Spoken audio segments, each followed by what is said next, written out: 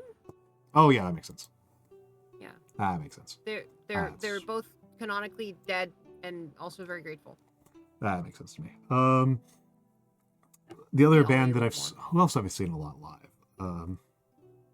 Lamb of God. For some reason, I've seen Lamb of God live a whole bunch of times. I don't even like Lamb of God. You like, like- do you like beef of God or maybe chicken Tofu tenders of God. Tofu of God. The tofu of God. That's fair. Uh, Satan of God. Satan of God. Satan of God is a good one. Satan of God's a good one. That's pretty good. That's pretty good. Yeah, I've seen Opeth live a fair number of times. I've mostly been like hippie bands and metal that I've seen live. Hippie bands and metal. I've seen what's the name of that group? The Japanese drummer group I've seen a whole bunch of times. The famous taiko drummers. Yes. Seen them live a whole bunch of times. But I swear to God, before I die, I'm gonna see a fucking like Distant Worlds concert. I swear to God. That's the Final Fantasy one. Oh, I have seen one particular live concert that's very funny. Mm-hmm. Tommy Tallarico. That sounds I have been to familiar, video but games live. Yes, I've seen video games gone- live with Tommy Tallarico. Been to Tommy Tallarico. Yeah. I've been to a Tommy Tallarico concert, and I've also gotten a selfie with I was gonna say Billy Mays, other Billy. Billy Mays. hi, Billy Mays here. That would rule. That would be a pretty good one.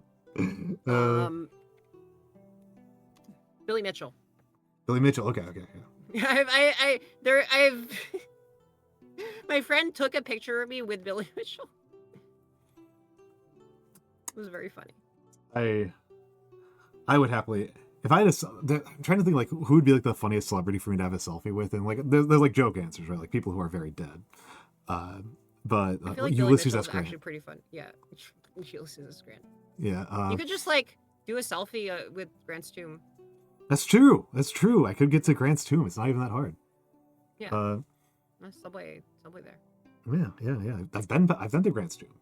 Mm-hmm. I've been to Grant's tomb, not even on purpose. I used to live like up the street from there.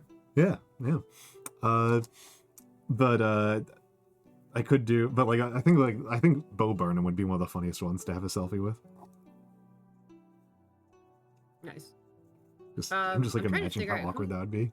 What kind of other people have I hung out with? And who's the weirdest one? I mean, I was in high school. The guy, I guess, you know, of course, Marvel superstar Simu Liu once took a picture of me that didn't have him in it, but he wasn't famous then, so.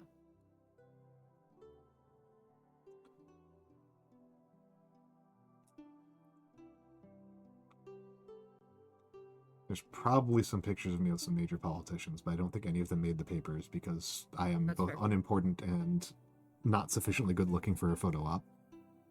So. A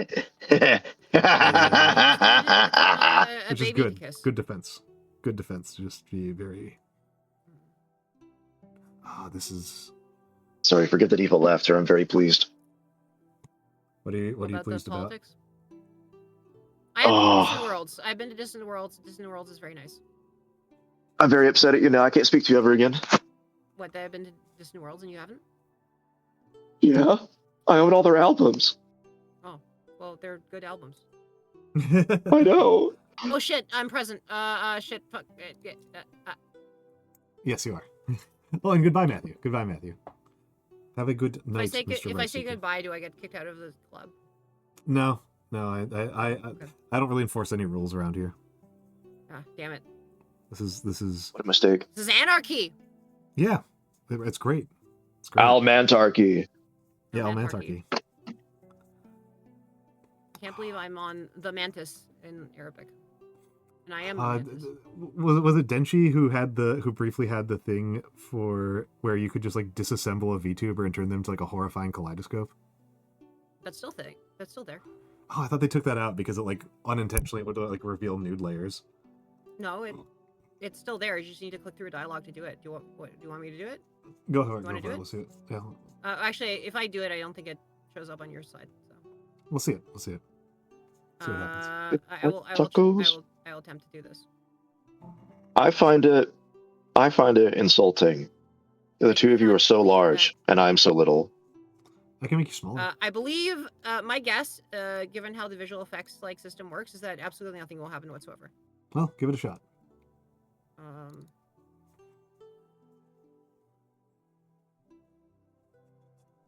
I'm just trying to cover over some mistakes, and so far it's going really poorly.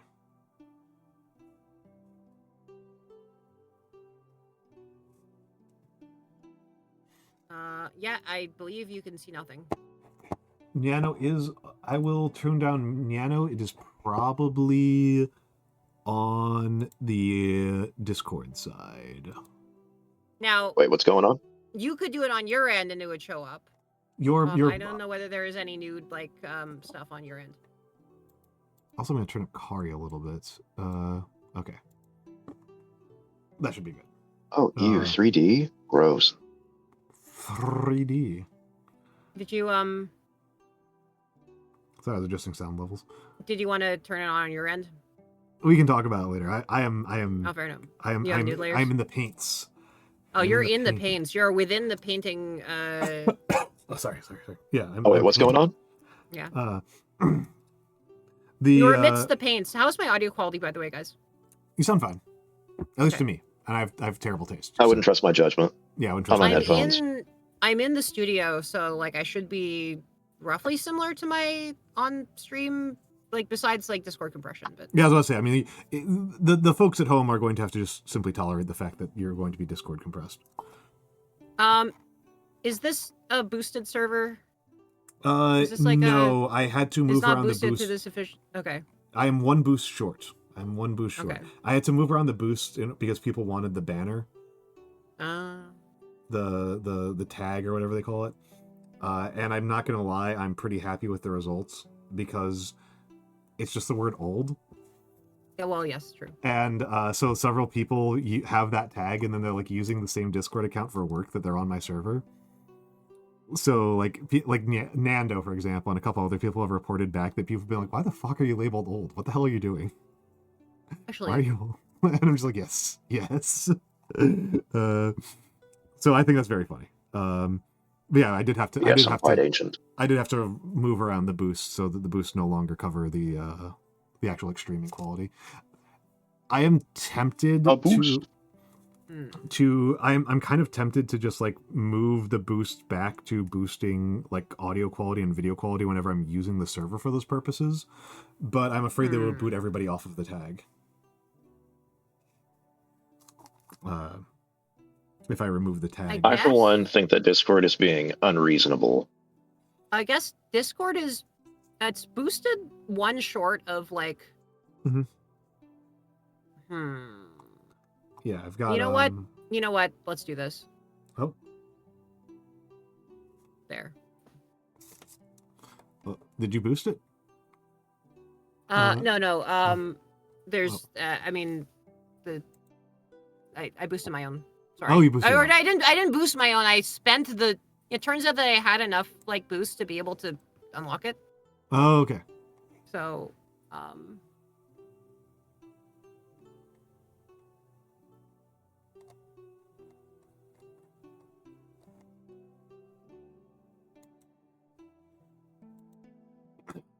Let's see. Insert tag. I wonder there if we I go. could do this. I'm not wonder making whether good there's progress on any my current painting character. objective, unfortunately. This is very Can you Oh, I frustrating. Unicode this? I could? assume you can, right? What was that? I want to see if there are any Unicode digraphs that I can use for like shrimp. People have done some pretty good ones. I'm always of two minds about doing creative things with the Unicode digraphs because I think one, they're cute, right? I think it's really cute to do things with like funny Unicode things. I've seen some people do some pretty clever ones, but on the other hand, I also know that like really fucks up like text to speech and stuff like that. Yeah, but I don't think people are text to speeching server tags. That's a good point. But like I said, it's like I have like this basic level a of principle accessibility thing, yeah. concern. Yeah, like it's basic. Yeah. It's not like an angry one. She's like, like how do I balance my desires to make things hostile and inaccessible with my desire to make things accessible and kind? That's. Don't bother. That's what I say. Oh no! If I Is there don't a bother, then SH like digraph? if I don't bother, then where'd my anxiety go? Right? Like where would it go? If Oh, it'll go away. Oh no! I think we'd find more neurotic forms of anxiety, more incomprehensible ones. All right, Psycho Kitten, have a good night. It was a pleasure having you here. A pleasure, Fellas. I hope you have a lovely rest of your night. Fellas, I made a stunning discovery. Oh yes, All right, you guys remember the game Solstice? yes, No. of course. I found the artist on Twitter. The dude's alive. Whoa! And he has a contact page where I can contact him. And I'm strongly considering inquiring if he would paint me. If he would pay you, Paint. Paint. oh paint. Oh God, get For money. a Solstice PNG tuber. Like it was so hard. What? No, it would be me. Just want to paint me. He's a good artist. He is a good artist. I think SRMP would be shrimp, right? I think so. Yeah. S. SRMP Yes. or SHRP. R-U-P. I think SHMP doesn't work. I think you need the R. I think the R is load bearing. And the P is load bearing. The question is the H or the M. Shrimp. SRMP. Shrimp. I think shrimp. SRMP. Shrimp, not ship. No, not ship. Not It's ship. not. It's certainly not ship. Shrimp. Okay. Or sherp. Cool.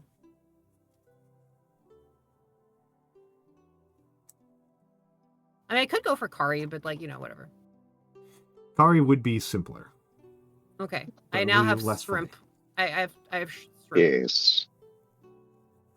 But consider, Nice. do you want to be funny or do you want to be cool? Who wants to be? There's actually cool? not a difference, I think. Oh no, I think there's a Want huge to be- difference. No, cool As- people are very funny. As a person who is very not cool, I think I am sometimes funny. Well, I'm perfectly imbalanced, and you I'll you try could to be too. I just do. No, I'm a skew list. I'm in skew town right here. Sorry, I don't want to block your You know what? I can avoid blocking your everything entirely just by like sitting here in front of you. Wait, I'm blocking. Yeah, no. I'm in blocked front. by Nano. I'm nano blocked. This is very cat behavior. Oh, what if I like tilt? This is annoying. Yes, you can do that. You can do that. I also have like a recliner, so actually, it's very fun. Okay, watch me recline. Okay, I'm gonna sit up, and then I will now okay, I'm standing. I'm almost fully up, and I will hit the recliner.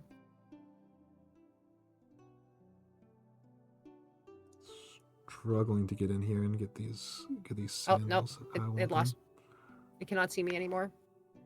I'm invisible. Is the audio okay? Am I You still sound okay good. at this You distance? sound good.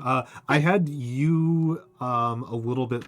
You were a little bit low, and Yana was a little bit high. I just adjusted the sounds in Discord. Okay, I'm not screaming into the mic or anything, so. No, you sound fine. You sound fine.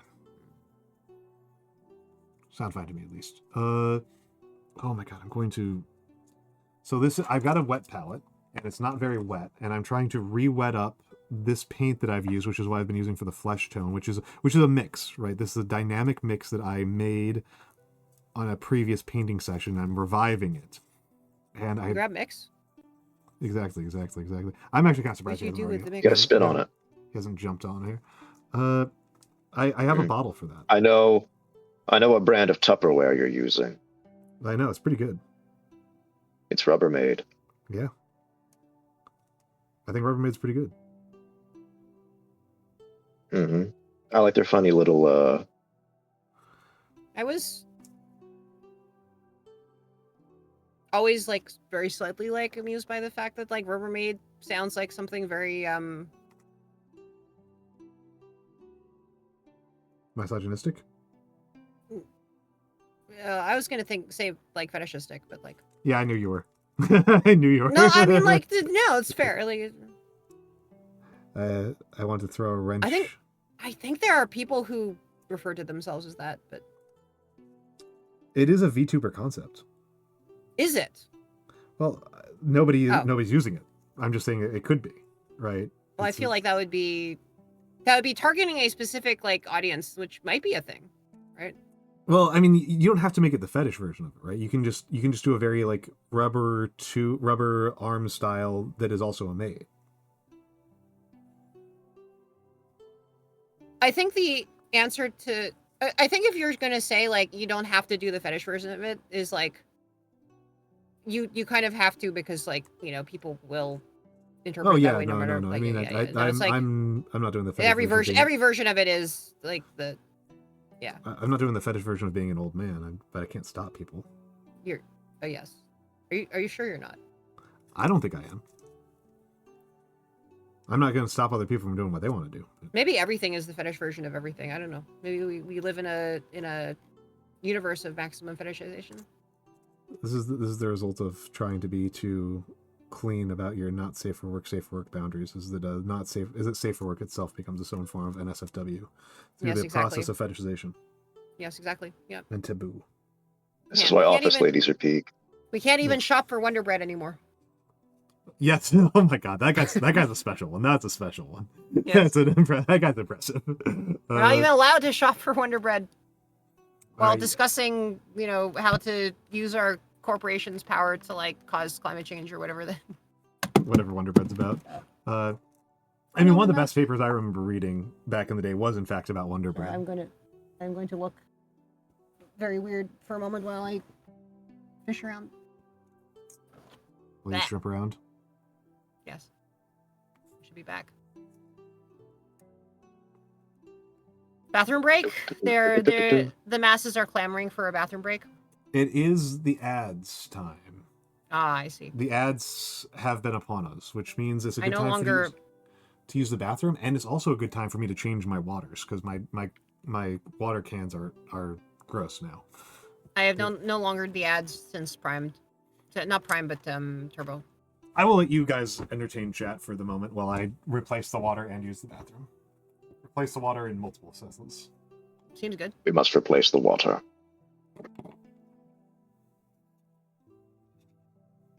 Is this mouse dying? Probably.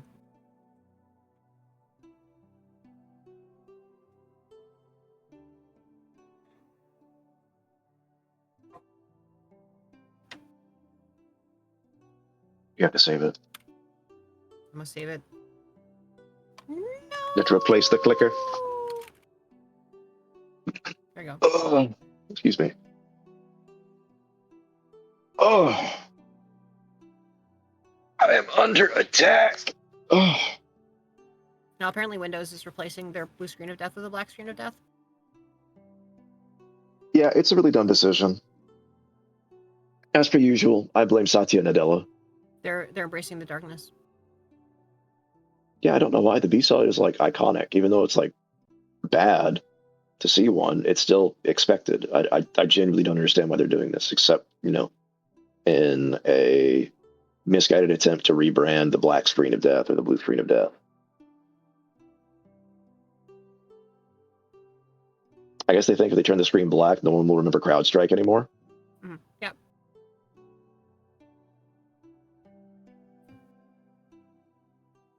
Yeah, but like the blue is dark, is plenty dark. Also, blue, you're blue. You should like blue.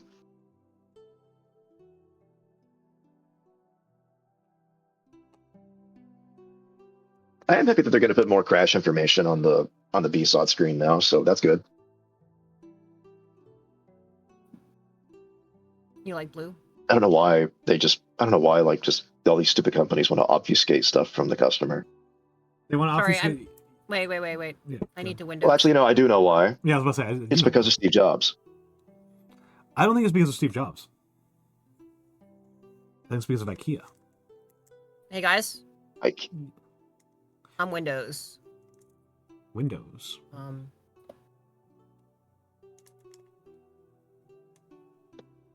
Windows.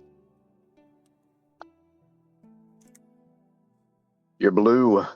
It No, is not anymore. true. Not anymore. Who the hell is this human? She's in disguise. Certainly nobody that went to any concerts. Nobody. She's a ghost. She could No, be I'm a anywhere. Cyclops. She could be anywhere. She could be I anywhere. have half the number of eyes that I normally do. I'm clearly a Cyclops. Name nobody. Instead of a quadcops, you're a biclops. A Biclops, yeah. Mac A fangirl. terrifying, I horrifying spit. abomination Biclops. I feel like Biclops is a. God, It's a My imagine Little having Pony two thing. eyes. No, it's a bicorn. You know, No. bicorns are actually real. No, I got it. Oh no. Oh. Oh no! What's she doing? What's she doing? I'm not doing anything. I'm just getting the joke. What about the Biclops? I'm blue. Yeah, It's It's over. pretty bad. It's pretty bad. It's It's a why? really bad it's one. over. Good God. We have never been so over before. I can't believe I managed to get a pun before Kari did. Kari's very strong at puns, folks. That was less of a pun and more of like A horrible reference. a bunker buster, a punker buster. Okay, not just a horrifying reference. An extremely bad double entendre.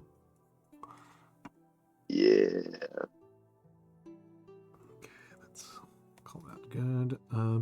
I have developed a slight irritation that I'm really enjoying Mecha Break, but one of the classes is called Tricera, and nothing that it does is in groups of threes. Everything it does is twos or fours.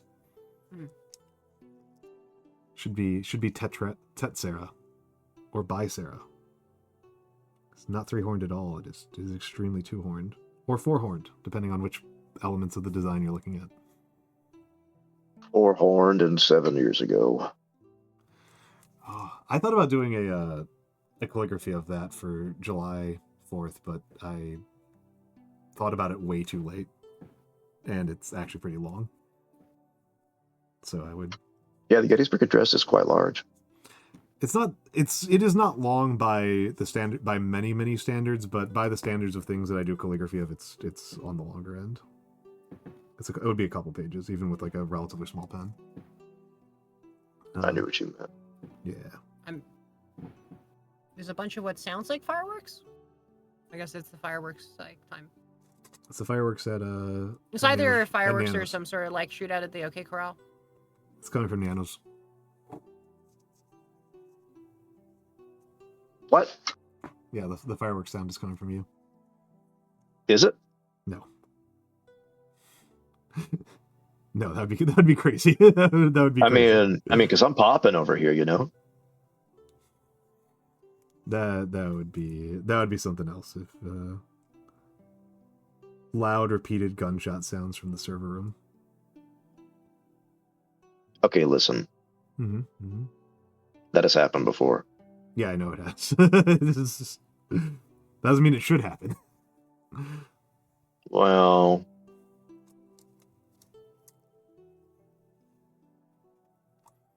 you Yes, see, go- Al, yeah. if the server makes a noise that I'm not accustomed to, it has to die. This is true. Just like printers, you have to shoot them. Beep, beep, beep, beep, beep, beep, beep, beep, beep. Imagine using printers. Oh yeah, I need to print out my passport information.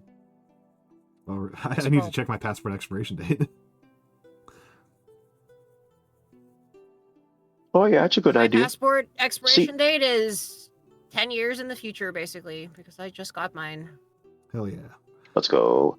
See, what bothers me about the whole passport thing is if they're doing the online portal thing, Mhm. there are several items that say like, no, you don't got to fill this out. But then on the actual like passport application form that they generate for you, Mhm. there's no like delineation between absolutely necessary versus unnecessary, which leads me to believe that everything on it is absolutely necessary. Did you know that there's like 1 day of validity difference between the Canadian and US passports? No, I didn't. The Canadian passport is inclusive of the date they issue it, and the American one is exclusive. Interesting. That's a very finicky difference. Yes. Also, for whatever reason, the mobile passport control app seems to round like numbers up always, which means that like it's gonna display you as like a year older than you actually are. Oh, weird. Yeah. Weird. Yeah, it's kind of Bizarre. it doesn't round down the age field, which, you know, that's a Is how field we you should almost always always round do? down. Yeah, That's how we always do it. Like, we always round down the age field for. Yeah, it's like one of the things that gets highlighted is like a thing that is odd about the Asian aging system is that it's round up. They rather round than up round and down. yeah. Mhm. And like it's actually kind of funny to me how challenging it was for multiple different like books and classes I've had to just call that rounding. Mhm. Like, no, you have to understand it's completely different. Like, when a Chinese baby is born, they're already 1 year old. Isn't that crazy? I was like, well, isn't this? I'm like, so isn't that rounding? It's like, what's rounding? It's like, oh man, this is a humanities major who really did not enjoy their science classes. This one's a very, very strong preference against those science classes. Mhm. I am not prepared for this level of and Korean counting and Chinese counting is a little different. I know that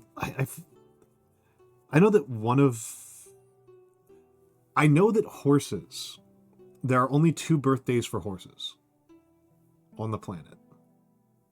Yes. Their regular birthday and then their Uma Musume birthday? No.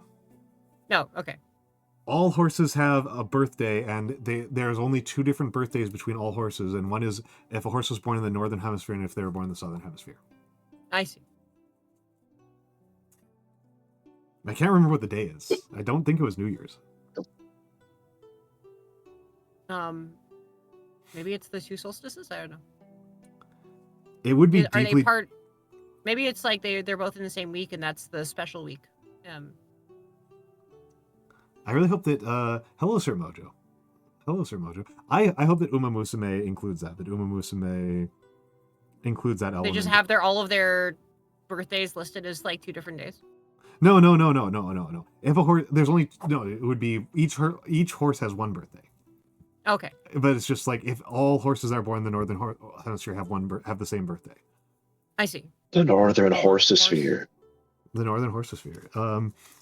I just think it would be a really funny bit in Uma Musume if it had like the dating sim mechanic of you need to buy January 1st in Northern Hemisphere and August 1st in Southern Hemisphere. August. Okay, it was August 1st. Okay. As in it was New Year's. age as eligibility, right? Yeah. I just think it would be really funny if in Uma Musume you had to do the whole like buying a birthday present, remembering people's birthdays, and all of your horses just line up like all at once. You just have like the dating sim birthday cutscene, but it's like 20 times in a row because all of your horses simultaneously. I see. I think that'd be funny.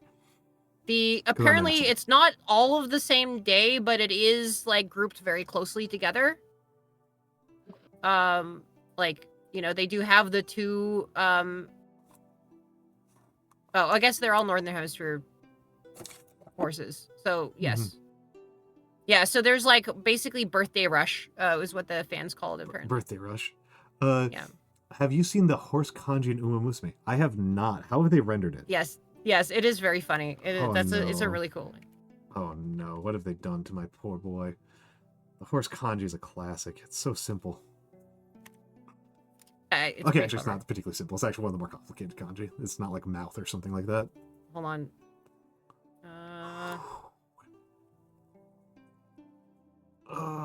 Let's see. Where's a good glyph of it? Thank you for looking it up so that I don't have to find my keyboard again. Here. while I remix my paints. Okay, so you see the I'm looking at my regular glyph of the kanji, right? Like I know what it looks like. I know how to write Yes. horse in Japanese and in Okay. Chinese. It's a okay. Well, this is the horse kanji in the Uma Musume world.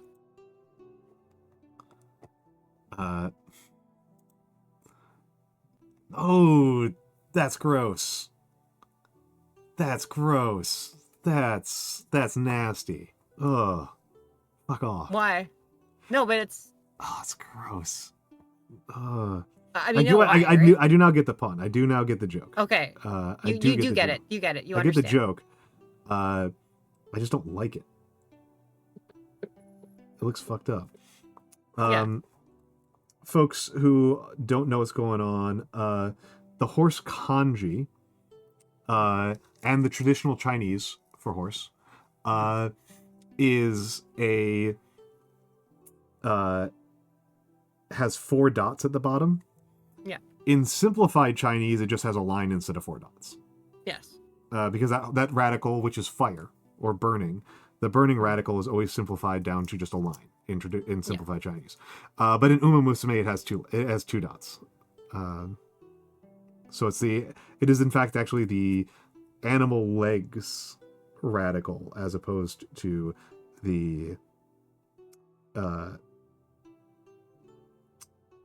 hey, finally did something with my painting that I'm not embarrassed about today. That is so it's to imply like human legs, right?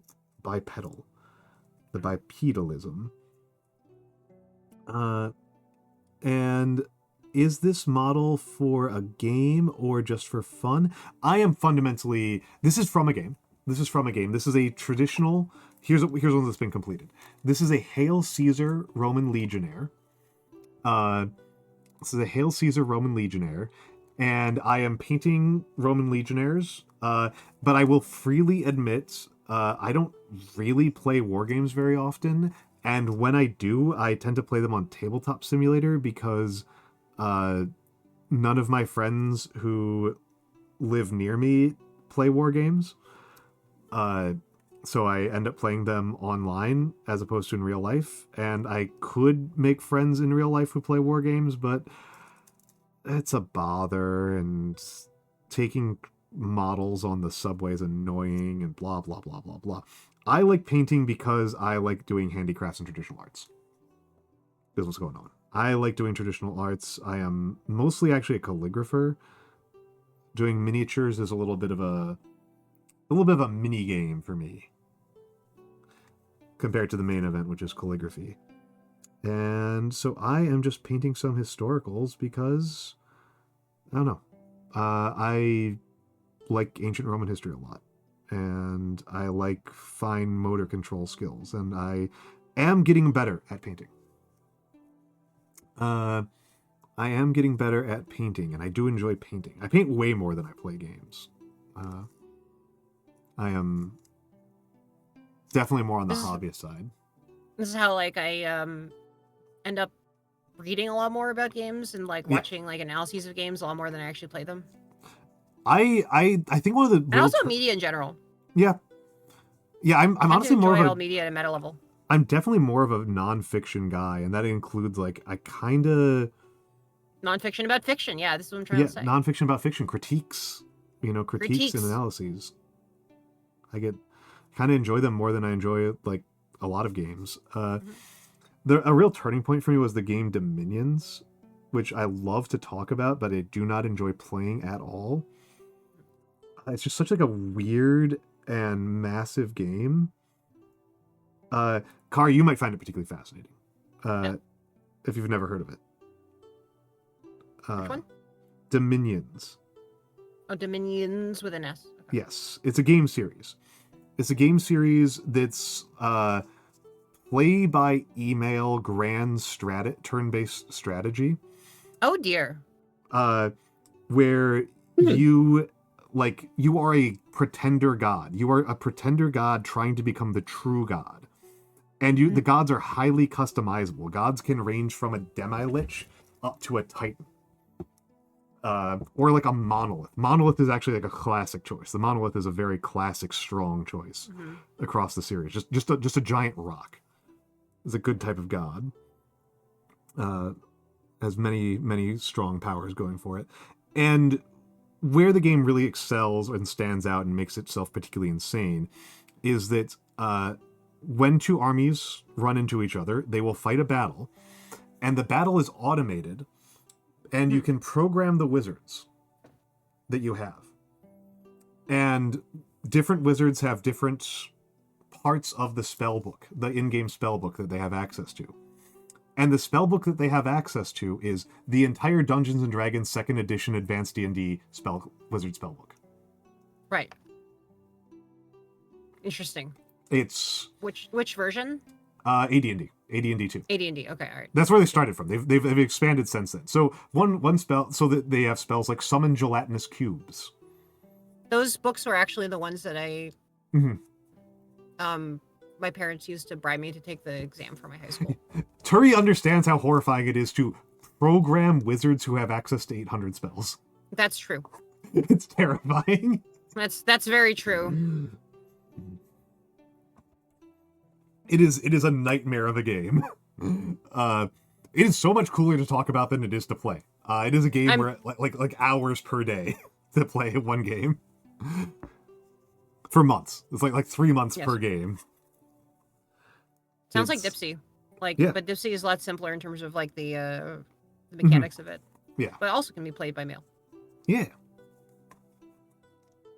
Oh, and actually a video, speaking of videos about games, a video that I am sure that Kari will enjoy. It just came out this week. Sarah Zed. Do you know her? Yes, I've already watched that video. Oh, the one about chess? Hell yeah. Yes. Yeah, that was great. I watched like 70% of it. I think I end up like having to do everything, but yes, I've watched this video. Hell yeah. Hell yeah. Yes. It turns out that the chess cheating butt plug, like the original one, was not actually real. I didn't believe it was, even at the time. I knew people who were like all in on it. I'm like, I don't think so. I think Neiman just won. But don't worry about it. People made it later. Yeah, people did make it later. Yes, it has been created now, right? The meme memed itself into reality, and now there is a This is the post Adam Savage world. That if there's a meme, we'll meme into reality.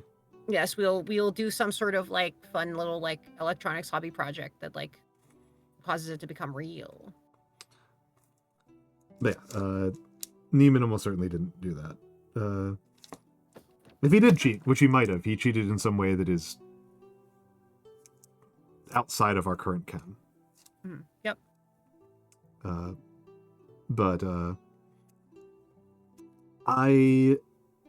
Yeah, so this was a really I thought that was really fascinating. To catch people up on chat,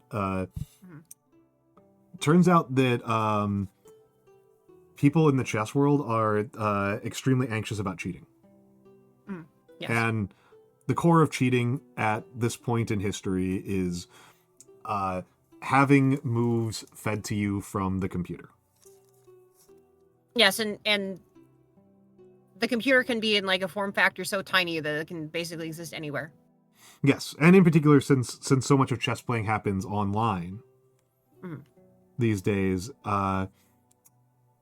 the ability to cheat by just having a window open in another computer, right? Just like playing chess on your phone and then having your computer open to stockfish is just so trivial that it's basically what? unstoppable.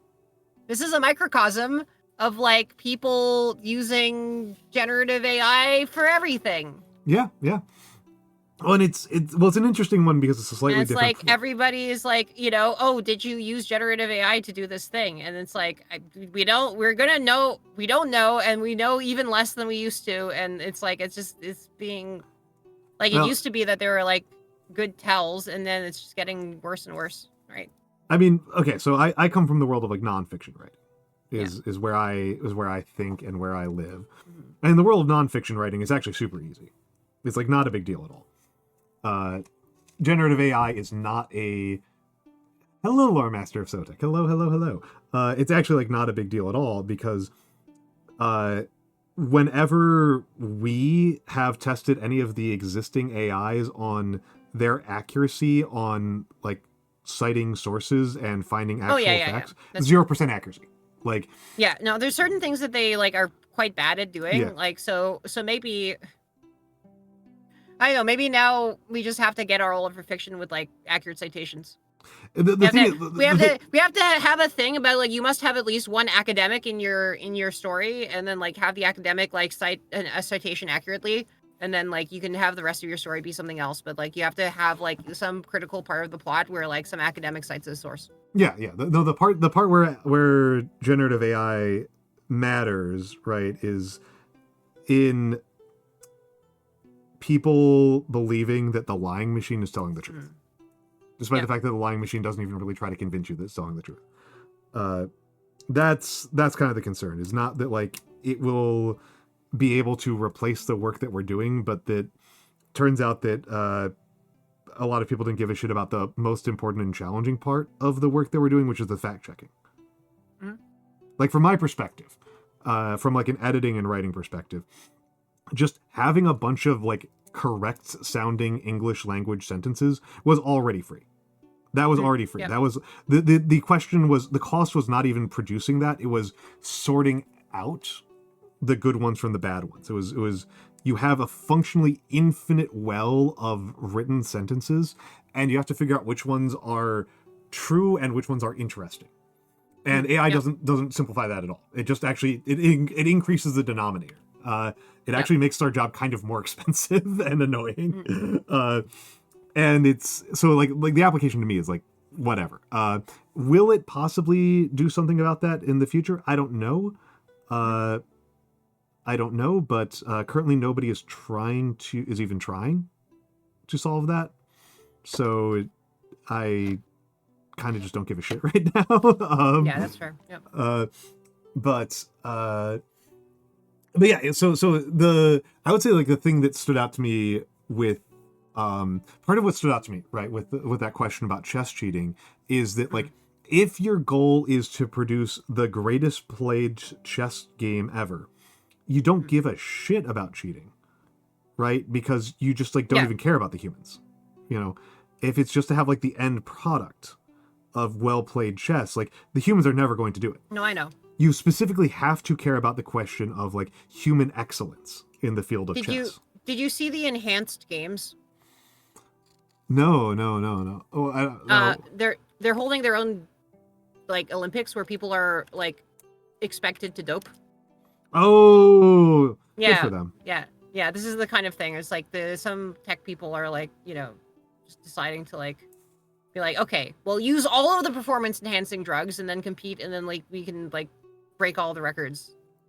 getting back to the Uma Musume of it all, I was really genuinely curious if Uma Musume would include like horse tranquilizers. Oh boy. Because like my understanding, I haven't picked it up because something being a gacha game like is a real turnoff to me. Oh, indeed. I'm just like not a gambler, but I have been led to believe that it is very much a Monster Rancher type of game. I don't think. I think possibly not. I'm not actually sure. Well, it's functionally like a management game. It's like a management and training game, right?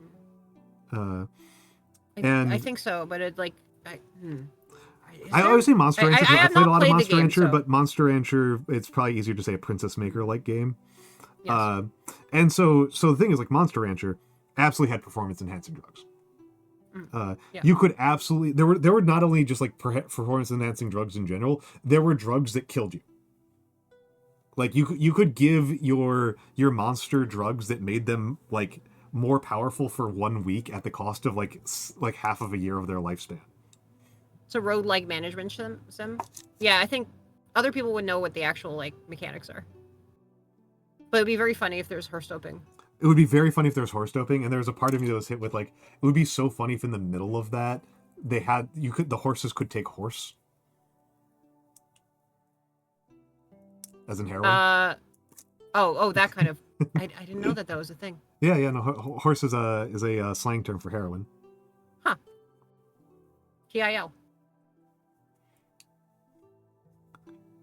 Sometimes VTubers have different. There are no actual flesh horses in the horse world. By the way. Are there any other animals in it? I think regular animals exist. I think it's just literally horses that don't. Interesting. Okay, a little bit disappointing because I was like, ooh, vegan world. That's compelling. It's just a world without horses. Horseless. And then there's like a whole lore about how they're the reincarnations of like an alternate universe world that has like actual real horses, and then their fates are interlinked. So isekai stuff, yeah. Horse isekai. I hope it inspires somebody to do an isekai of something substantially stupider. I would say, Lore Master, the mini painting is going okay. I have been very stubbornly trying to use a paint mix from my wet palette that I mixed like 3 weeks ago. This one up here. It looks very purple on the palette, but actually looks pretty like olivey on the miniature. And I have been very stubbornly reviving it, and so it has been fighting me quite a bit, and that has been a definite slowdown. We are getting, I think I'm pretty much at the end of the first set of base layers, so I'm going to start doing ink washes. And if you have critiques for me, absolutely do give them. I am not a good mini painter. I have very unsophisticated technique. I have gotten some coaching from a couple of people. Mostly far better Nagi. mini painting than me. Yeah. It's practice, right? I just like you compare me to Nagi or Hal, and it's pretty bad. Is Halbernacht a really good one? Hal's good. Hal's Yes. good. I think he would All right. deny the claims of being very good, and I don't want to fight him on that, especially because he should be asleep right now. That's fair. But he's certainly better than me. I see. Okay. Good. I am Or still. I don't know whether I was supposed to say good there, but I said it. Yeah. Wait. I've done a so painting confused. collab with him, and it was pretty good. It was pretty good. I like doing the dual hand cam. Two thin coats. Yeah, I am obeying the law of the coats. Of the thin coats. I could be doing thinner coats probably, but I don't have a thinning medium specifically. I'm relying entirely on water.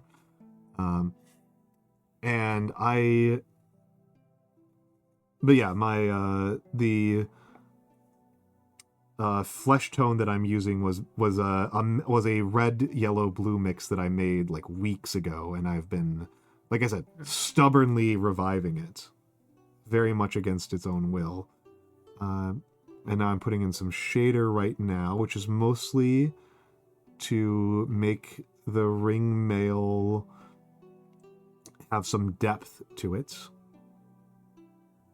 Ring mail. Yeah, right. Cool. This makes me feel like it's been a very long time since I've done anything with shaders. I'm assuming you mean computer shaders? Computer shaders, yes. Which Computer are- shaders.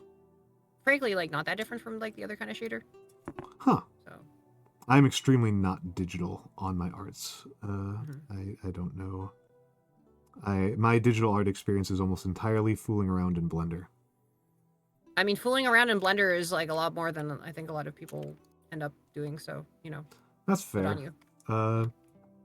I'm a 3 dimensions person. Let's get some shading in here.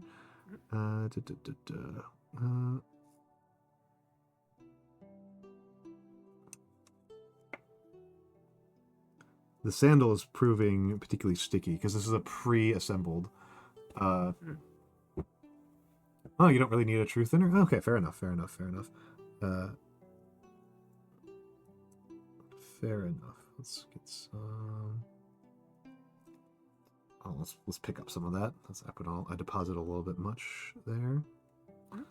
But that's one of the techniques I always really like in this, is that when you're depositing ink layers, you can, if you deposited too much, you can kind of pick it up. I always like that. I always think that's kind of cute as a technique, to dry out the brush a little bit and then just go back in and just go, nope, I want you back on the brush. I want you out of there. But yeah, we're just getting in some of the recesses to make it so that the shadows look quasi-realistic. Mm. And then we're going to start getting in on the next layer. Welcome to the desert of the quasi-real. Of the quasi-real. It's crazy how influential that movie is. I know, right? Just like... Just... When was the last time I rewatched that? I should do another rewatch.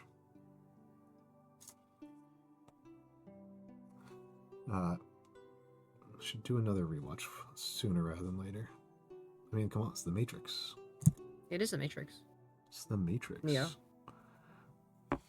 It's The Matrix, Neo.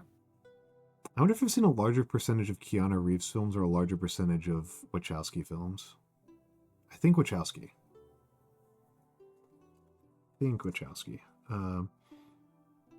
Bound is You've really seen good. all the John Wick. I've seen all John Swick's. Jonathan W. Ick. Yeah, I've seen Sense8. Mm-hmm. I have not seen Sense8. Is he in that? No, he's not. He's not. not in that, right? He's not in that. That's another version of that, like, genre where, like... I've actually only seen Matrix 1. I haven't seen anything after the first Matrix. Huh. I've seen all of the others. I've seen all of the other Matrixen. Matrixians. I've heard the fourth one's very good. Matriculated? Matriculated. I've seen all the other matriculations. Matriculations. That is. I already know multiple VTubing Mays. And it's very... Meika is so creative. Meika. Yeah. Meika is so creative, it is intimidating. She's cracked. She's cracked. She's very... I'm still thinking about her saying on Twitter that, like, she's found out that she's, like, been suffering from, like, a critical vitamin D deficiency, and she's, like, way more energized now that she's been taking the right amount of vitamin D. Oh no, she's unleashed. Yeah, I'm like, oh, are we like gonna die? What on earth? What was her power level before? Now she's unleashed. Like, oh, like, okay. I'm like, she's just gonna, like, walk into a room. She's already like the most powerful VTuber, right? Like, I'm just thinking about, like, how energetic she is. I'm just like how? Like we're going to like I'll like go to a party that she's attending, and she'll, like, enter the room, and we just all, like, we also, like, die from, like, a sonic boom. Yes. just like get crushed. Like, my God, It's just it's the incredible power. terrifying to contemplate.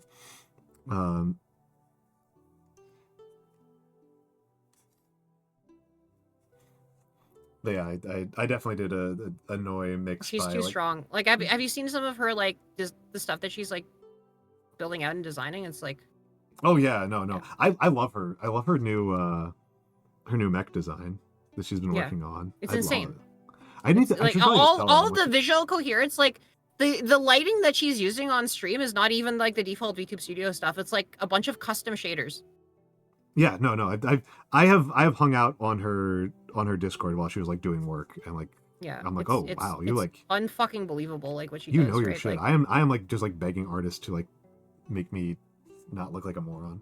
see, I know my shit, I just, like, don't have enough, you know... Gumption?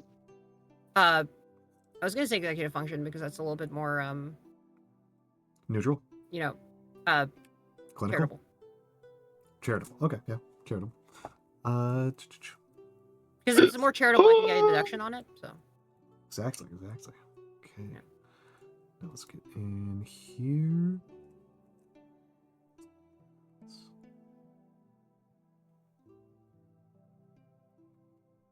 But yeah, no. Meka is Unbelievably cool. Meka's pretty fucking cool. So unbelievably cool, it's unreasonable.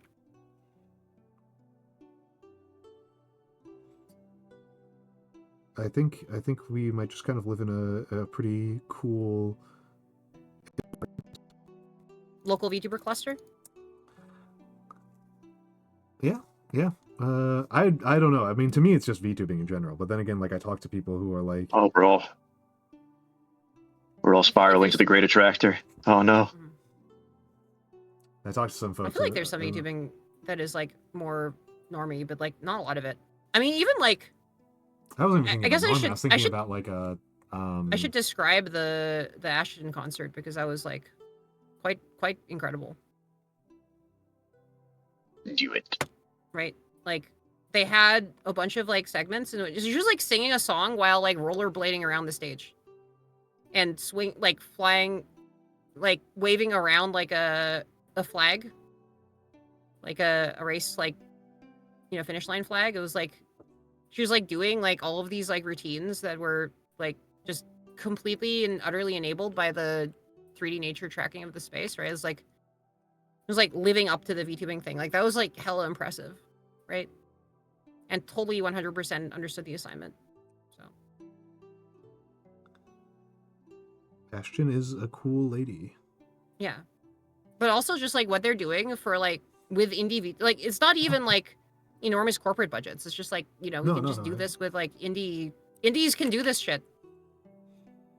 I mean, that's always been something I've really appreciated about Shindig's is that his stuff is like, yeah, it's very shoestring budget, right? It's zero string budget, right? Like it's not there. You don't even have any strings. Like there's no dollars that are spent on this. I think basically. pretty much, yeah. That's a very, I don't know. It's interesting, right? It's partially interesting to me just because like it's like how much mileage can we get out of basically just OBS? Yes, all in of that particular? turns out all of it. Yeah, it turns out like all of it. It's Yeah, a good bit. The amount of mileage you can get out of it is all 100% of 100% of mileage can be gotten out of it. out of it's true. It's true.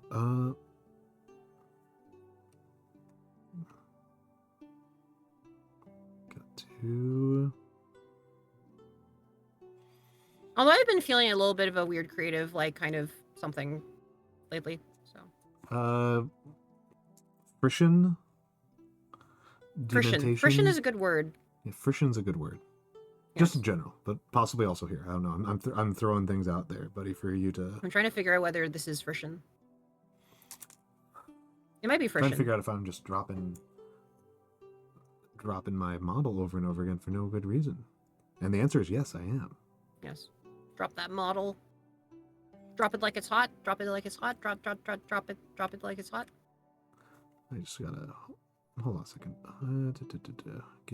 Drop it like it's frischen.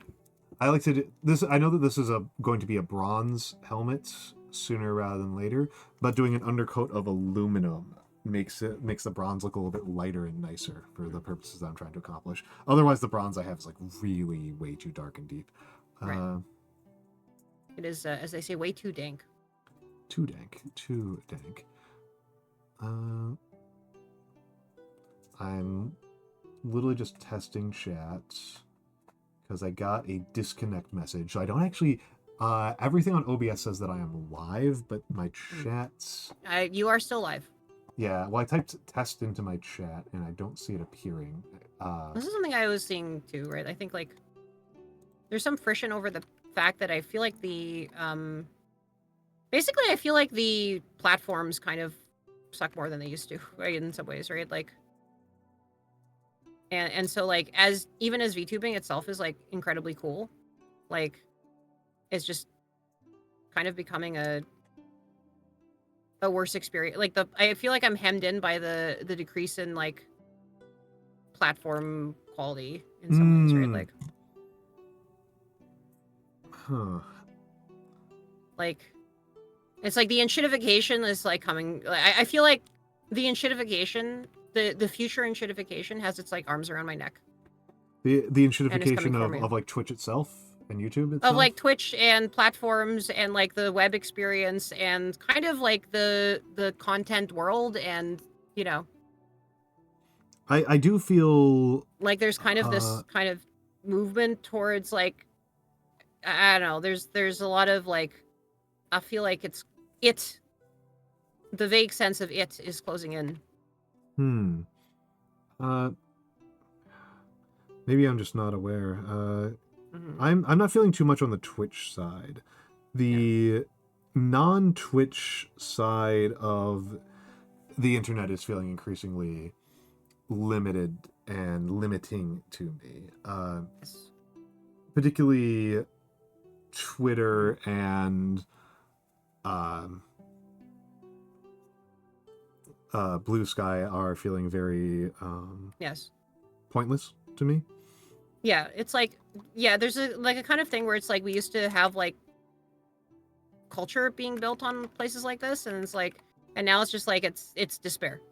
It's despair. It's despair. Like, and like it's I am happy to like continue to art, but then like, you know, there's just like so much despair, and I don't know how to like kind of break through it. Yeah, and I'm kind of like wondering what exactly kind of is going on, right? Because, yeah, you know, I feel like when I talk to people who I don't know from VTubing, if I talk to people I don't know from VTubing, they just kind of like don't use any of this stuff. Like, when I mention like, oh yeah, like I got like a viral Twitter post, people are like, oh yeah, I haven't signed in Twitter in a couple of years. Yeah, because why would they? It's awful. Yeah, and I did an experiment a while back where I created a new account, right? Yeah. Just to see what like the new person like experience was, and it is just a horrific flood of right-wing hate content, left-wing weirdness. Yes. Yeah. And it's like, why advertisements for flat earthers. Yeah.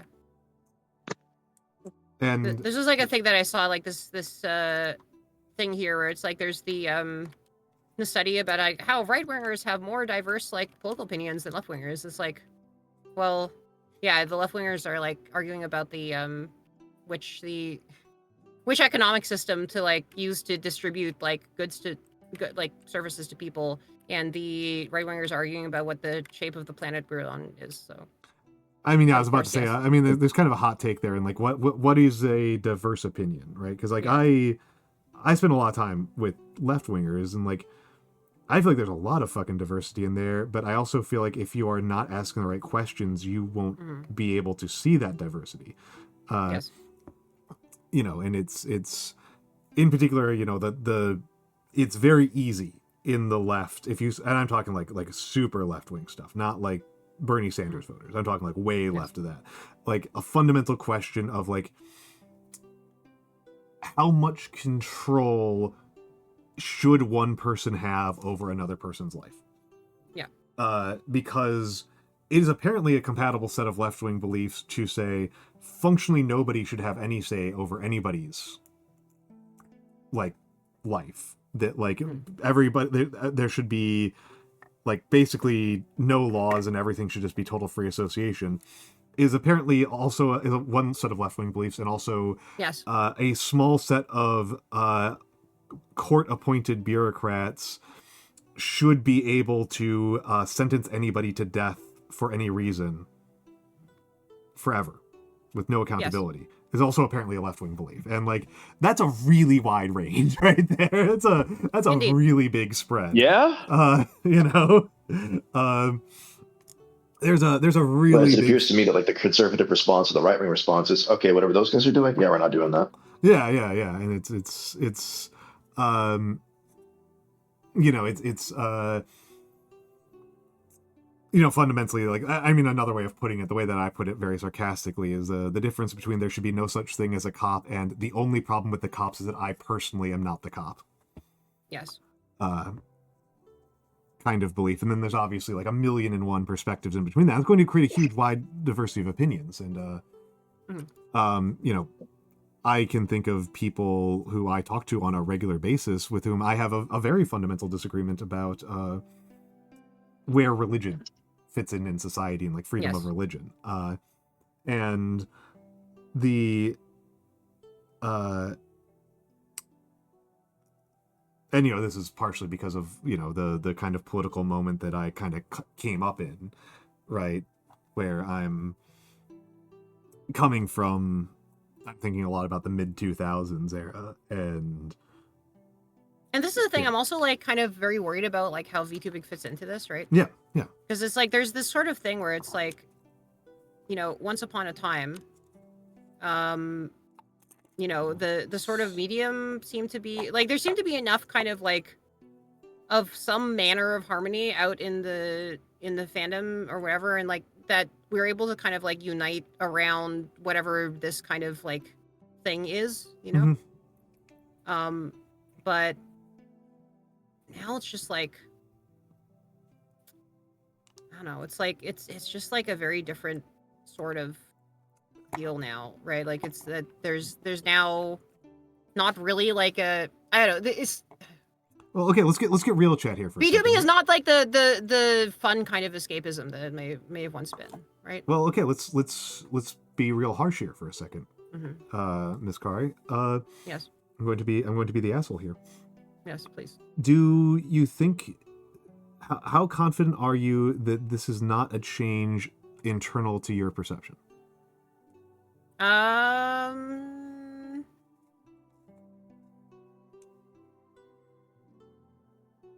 I think it is possibly not a change internal to my perception. I think there's like different like. Yeah. I just want you to consider it, right? Because I think cultural norms like within the space have like kind of normalized in a way that like, you know, is probably good in some ways, but it's like it's complicated.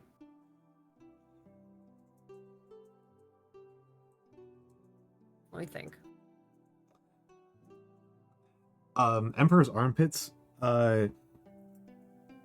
Emperor's Armpits is asking if I name my miniatures, and the answer is no. And this is I am one of those people who really struggles with coming up with names. It's usually one of the last things I come up with for an RPG character. I can come up with an RPG character who has like motives and like psychosexual psychoses and like a way to fit those together with a philosophical movement. I still struggle to come up with a name. I do worry about whether this stuff is like my own personal anxiety is not like terribly interesting to others and chat and etc. I mean, we can work through it. I'm just answering Emperor's Armpit's questions because you gotta for keep sure. up with chat. But no, so it's I mean, I don't know. I work through my own anxieties and stuff with chat all the time. Mostly my anxieties are I can't figure out what to do with myself. And I think that's a big one, right? That's a big one. That's a big one, right? We have so much freedom, right? And how do we manage this freedom? How do we live with this freedom? Why did I even? Yeah, it turns out that you can just do things. Turns out you can just do things. Turns out that you can just do things. Wild. Ain't no way that system could ever work. And it's this is if you guys want a little bit of fun behind the scenes thing, I always like to think about the ways that I compare and contrast with my friends. And one of the ones that has come up fairly frequently in me and Kari's friendship over the years is that Kari is radically more decisive than I am.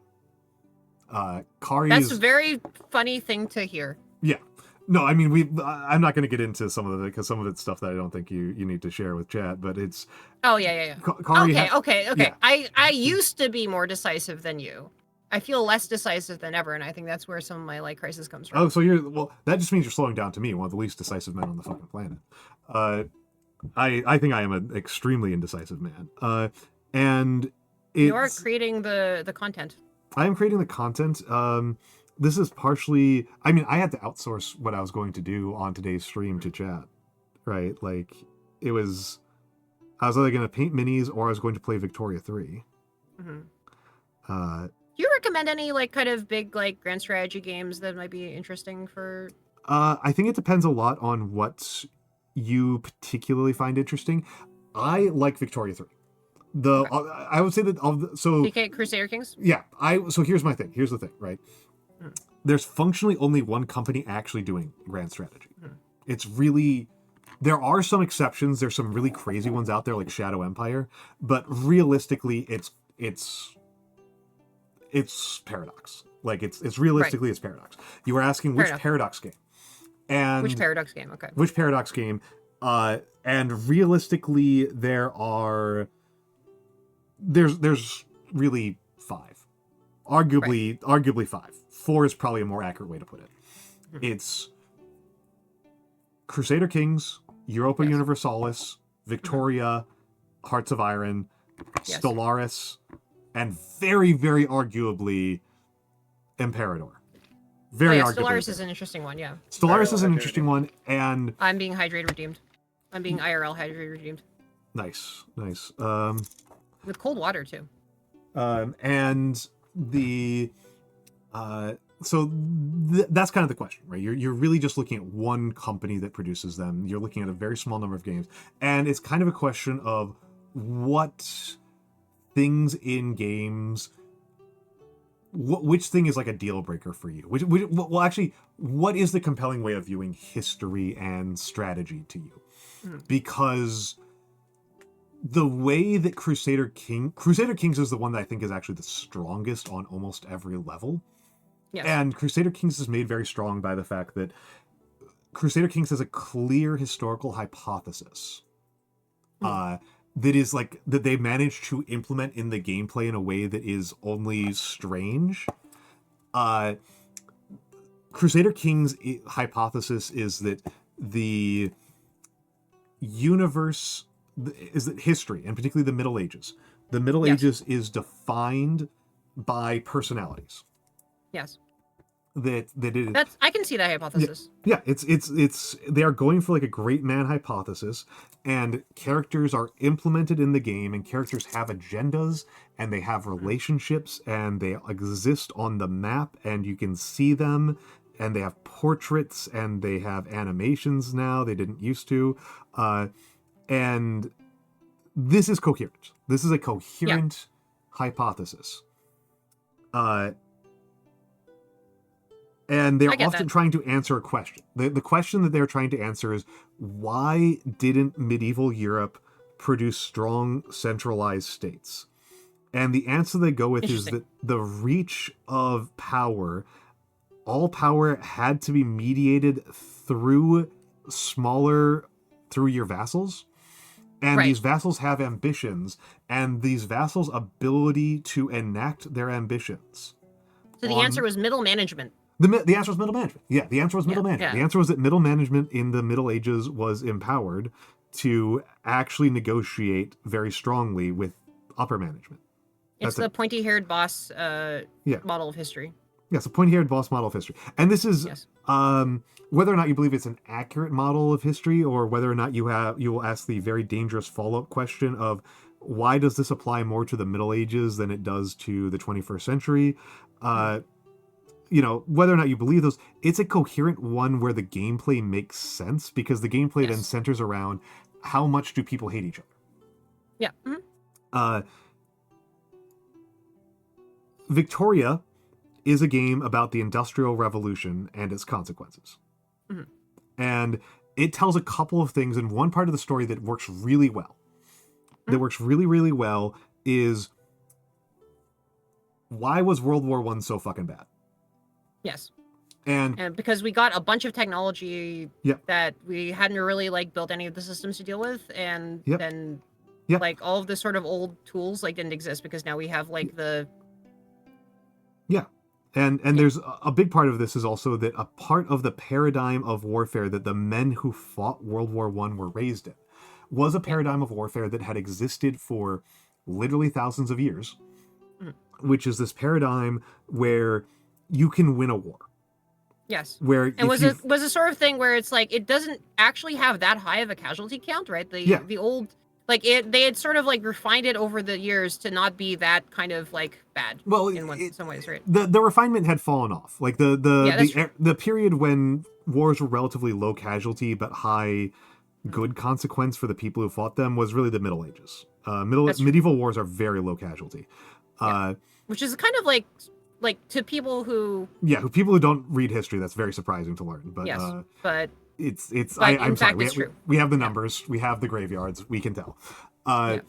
And so they are fighting. But they're still used to this paradigm where even if you have a lot of casualties, the thing that is valuable is the land, right? The thing that is valuable is the land. A country's wealth is its arable land, and that arable land will come out of the war largely intact.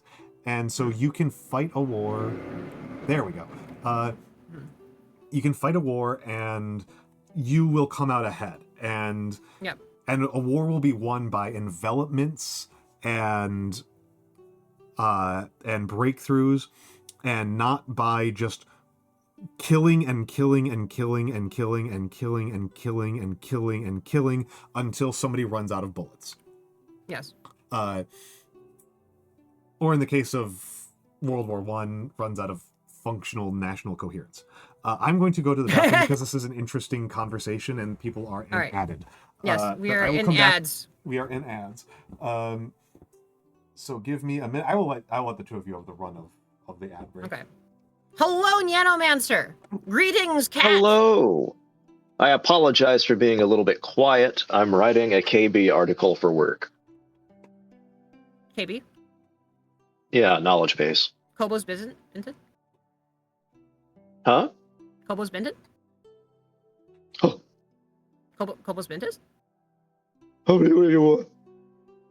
I think Vexing can join, right?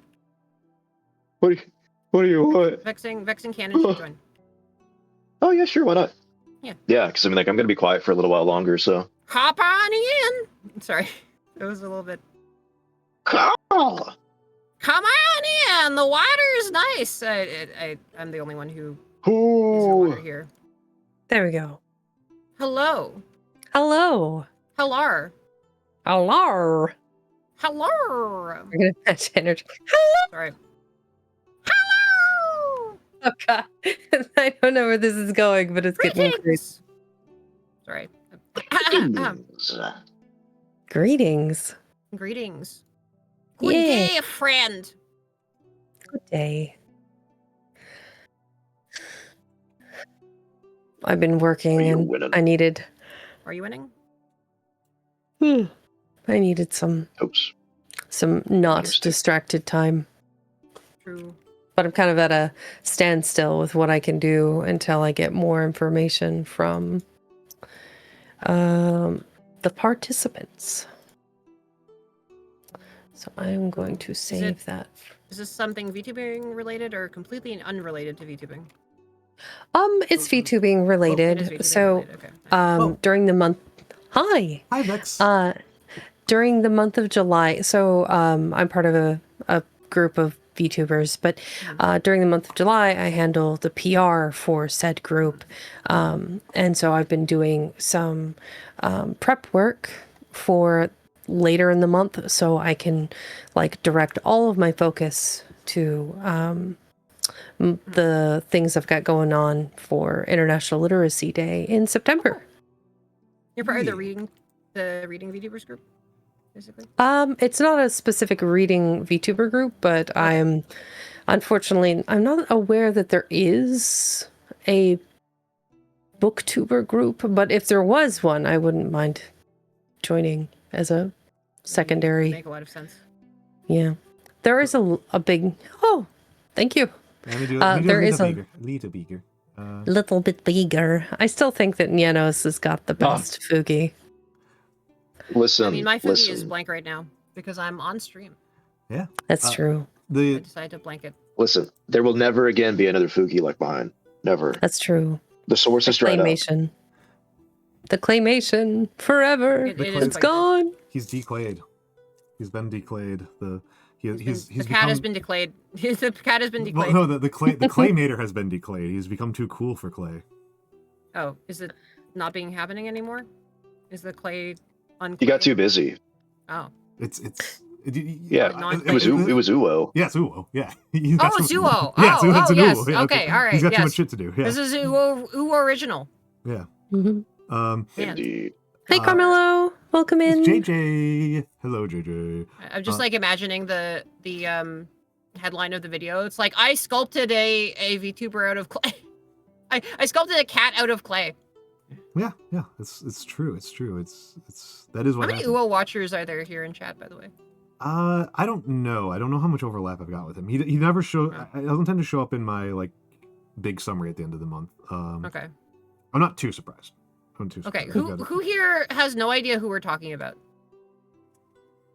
I We can just- don't. Okay, that's fair. That's fair. Okay. You go ahead, Kari. You go ahead, Kari. You can explain that. Okay. Uwo is basically a simplest way of describing him is he's like a mostly ping tuber who does wacky sort of engineering projects. Like are- Clonk engineering He's a demon. projects? No. Like more He like, shattered his hardware stove. engineering. Like With a robot. all sorts of weird like hardware engineering stuff, basically.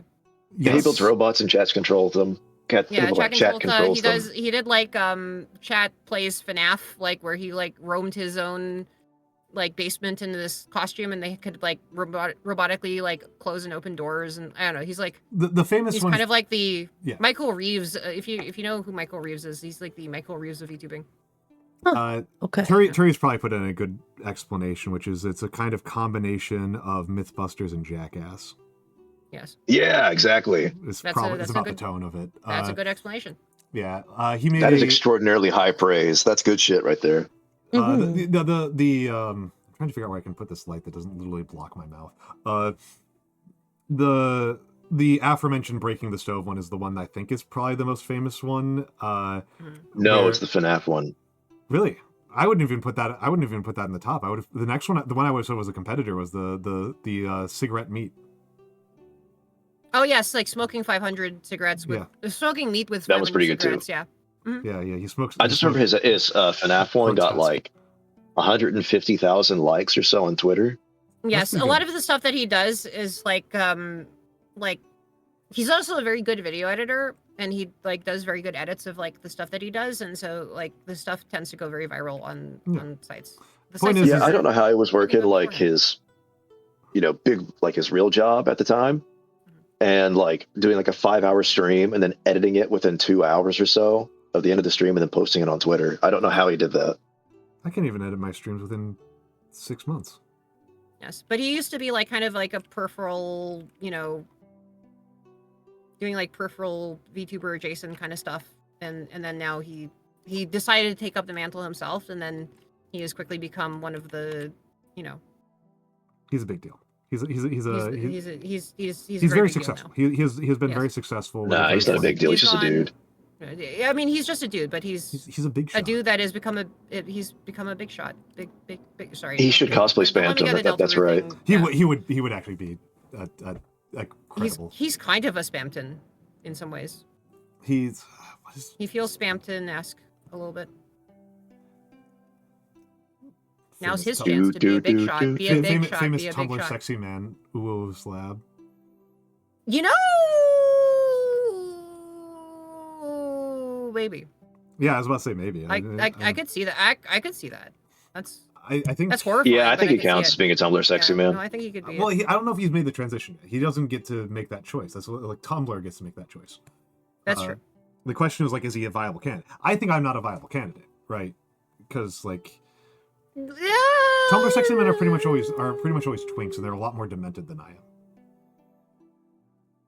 Well, maybe it's the contrast, right? Like you can be the less demented one, and you're not a twink. So... No, I don't think. I don't want to be a Tumblr sexy man. That's not a good thing. I don't want that. I don't want. Yes, that but you don't decide. It's Tumblr. That's true. I just don't think I don't think I'm a likely qualification. I'm just saying you don't need like soothe my ego over this one. They are. It is a. Strange, no! It's quite terrifying. Yeah, it's a strange thing to be. I do not mean to soothe your ego. I mean to terrify you with the go mad possibility. The possibility. Yeah. Okay, I'll have to get the rim of the shield later. Let's do another layer of red on the shield. You have to do a very good coverage. job of it. Yeah. You have one of those little weighted base stands that has the little clamper alligator clips to hold things up for you while they're drying? Nope. I have done something much funnier, which is I use the cap to a spray bottle and I put tape on top of it so that I don't have to touch the model.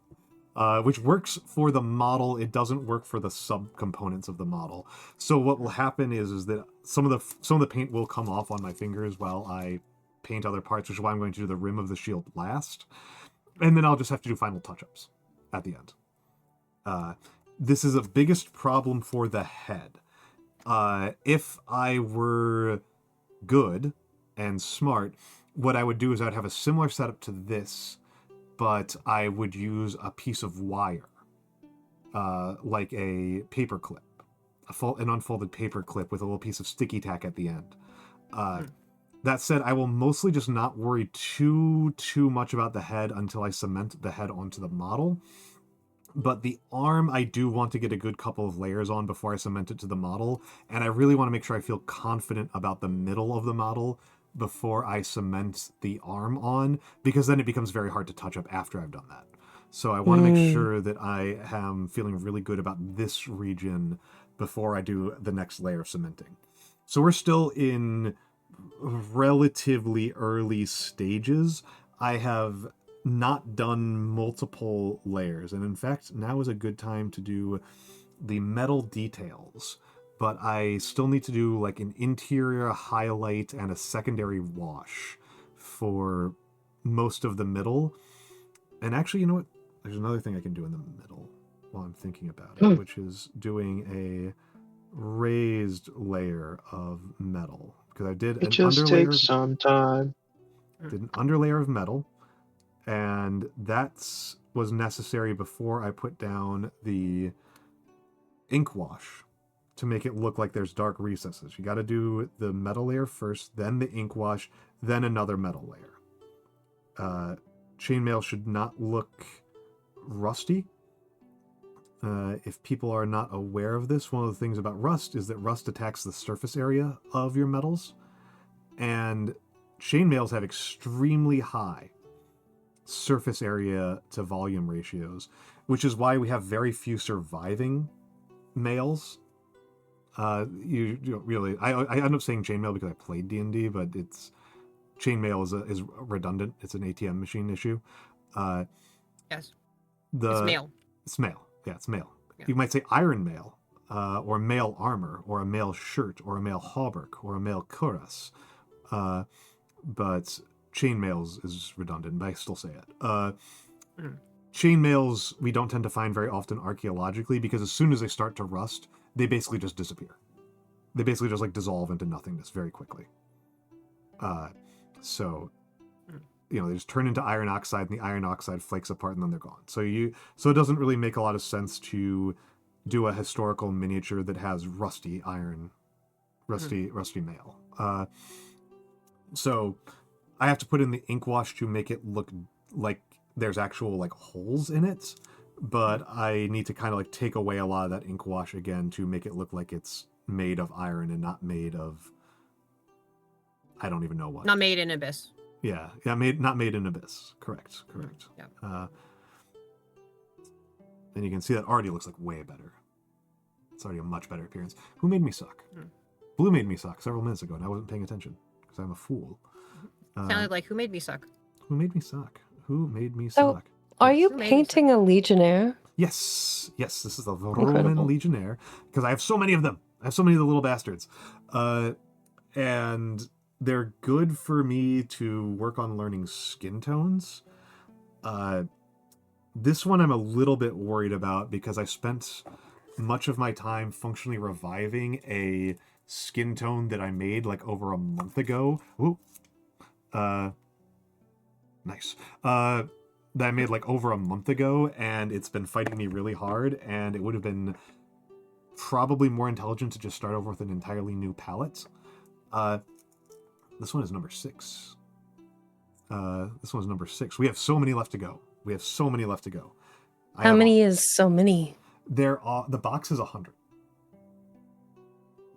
This series is gonna last all year. Could last multiple years. I will almost certainly switch up and do some other models that I have, just for variety's sake. Variety. Yeah. Nagi has already yelled at me. Nagi's like, dude, you got to do more different models, or people are going to get really bored, which is fair. But also, But they're Legionnaires, are they? But they're I mean, don't all men think of Rome at least once a day? yeah, absolutely. And I think of it multiple times. I don't think anyone's gonna get They lie bored. back and think of Rome.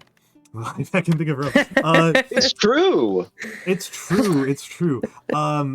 That said, this one was already primed, so I'm working on it. And I didn't come into this stream with like a clear plan of what I was doing. If I had a more clear plan and I was like, I am going to paint the HAL model, I would have painted the HAL model, but I didn't. I came in here with very little plan. And it's like, well, I've already got this guy primed, and I like working on these guys because I kind of like focusing in on narrow tasks and getting kind of, again, the guy who spent 15 years learning calligraphy, I kind of like learning, locking in. I kind of like learning something in depth periodically. I tend to learn very broadly most of the time, but sometimes it's good to learn in depth. And learning the peculiar peccadillos of this specific model, because there's not a lot of variety in this box. It's 100 minis, and the range of poses in it is pretty narrow. These are not highly versatile minis.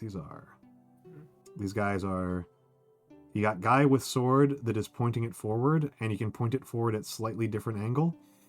And you got guy with sling, and the sling can be high on the arc or kind of low on the arc. And you got guy who's got a javelin and is about to huck his pila, and that's about it.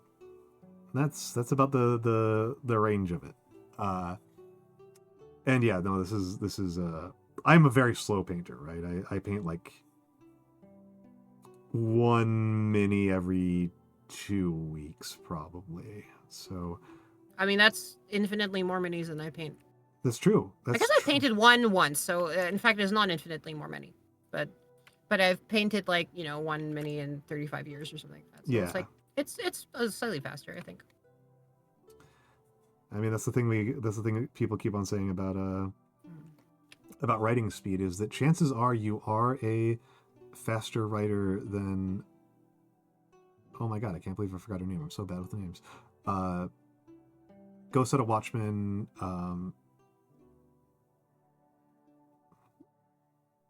We've all read the book, To Kill a Mockingbird. What's the author's name? I've ruined my own joke by forgetting an author's name. I love author names. Harper Lee? Yes, thank you, Vex. I couldn't remember. I was like, oh my god. That's something with an H. Yeah, Harper Lee. Almost most people are faster writers than Harper Lee. That's true. It's Lee Harper, right? Especially these days. No, it's Harper Lee. Oh my goodness. Fake fan. Fake fan over here. Yeah, most people are faster writers than her, even if you're a pretty slow writer. And let's get a little bit. I do like this brown, even though Citadel minis, the Citadel pants I've mostly not liked very much. But yeah, it is kind of an interesting hobby in that, like, you compare, like, you know, you compare me to, like, Halbernacht, right? And I'm just kind of, I mean, Halb is honestly enjoying this in largely the same way I am. Mm-hmm. He is not taking, he's just enjoying the painting. Yes. He is here to paint. He is not here to win. He is here to paint. But at the same time, he does it a lot more than I do. That's true. Like I said to somebody else before. Hello, Vobrin. It's going all right. It's going all right. Hello. This is kind of a what shall we say? Mini game for me, right? Compared to the main event of doing calligraphy and Aha! writing. It's a mini game. It's a mini. See. She's so much better at the dad jokes than I am. I'm such a faker at the dad jokes. Kari's got the actual skill at coming up with the puns and the dad jokes. I'm harshing your turf. You're surprised you haven't. You're mogging me. I'm surprised you haven't like sued me for trademark infringement. Yeah, we've got Nyano and VexxingCat here as well as Kari. Yes. Okay. Yeah. Yeah. Your silence speaks wonders. What's up, Vobrin? Hope you're doing good. I don't know. I feel like the act of listening is a dying art in modern society. That's fair. So Nonsense. I can listen to 15,000 TikToks an hour. I do find it interesting how, like, in English, the word for somebody who is consuming a stream is a viewer, but like in Japanese it's listener. That is interesting. I did not know that. That is interesting. And it's funny to me, right? Because I really tend to not watch streams. I really tend to have them going and like I'm listening to the person while I'm like writing. Yeah. You are, as I'm reading a story, he's in the listener. background like, oh yeah. Yeah. Book. It's an audiobook. Just excuse me. Books.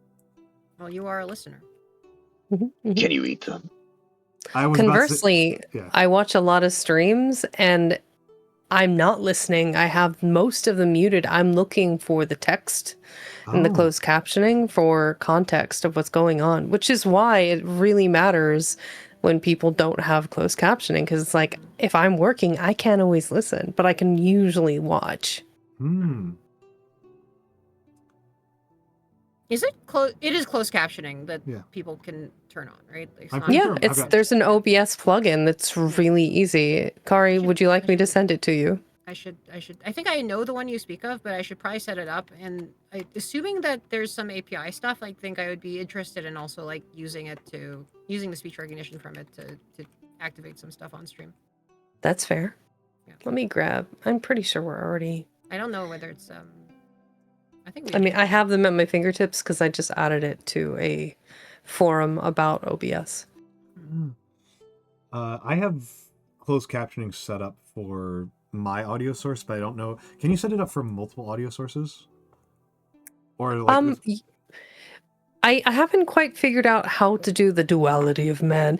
As far as I can tell, you can pick from multiple audio sources, but you could only do one at a time. So I could have all of the Discord call and everyone here talking, but it wouldn't capture my microphone. Vice versa. Like if it's capturing my mic, it doesn't capture Discord. But I'll look into that, see if I can find multiple sources. It'd be great if like I could be like Discord in blue and me in like white talking or something. That would be useful. I mean, as it currently stands, anybody who's using closed captioning here is only getting my side of the conversation. You know, Yeah. So you should be talking more then. I should be talking more. I feel like I'm talking a lot, and of course, I have a good reason to be talking less. I have good reason to be talking less right now, which is that my throat is worn down to a thin nub. At the moment. I decided to get the sort of like Chinese herbal sludge to try to supplement my throat coat diet. I was using Ricola today, and honestly, it made a pretty good turnaround. We got folks talking about the one programming language that I am able to use in chat. SQL, yeah. I do find it always amusing that like my from MySQL is actually like a human woman. Yeah. Who does like I think portraiture? I think she's like an artist. I can just say that if you lied about knowing SQL on a job interview and you don't know any SQL, you probably have enough time to get pretty okay at SQL. Between now and actually getting hired. SQL's like... SQL's... Yeah, it's dirt easy. SQL's dirt easy. I say that. It's like I actually find it to be one of the harder things to sort of understand in some ways, right? But then again, like maybe there's like a question of like what does it mean to understand SQL? I mean, there's a big difference between... I do a bit of SQL at my job. There's a big difference between like you can use SQL at a basic level and then like you can actually run SQL without like a really big query in SQL without melting a computer. That's fair. High skill SQL is very different than like just using SQL at a basic level. No, this is fair. Yeah, it's. I have a friend who is a SQL monkey, and he's regularly working with databases that have like tens of billions of entries. The monkey of the SQL variety.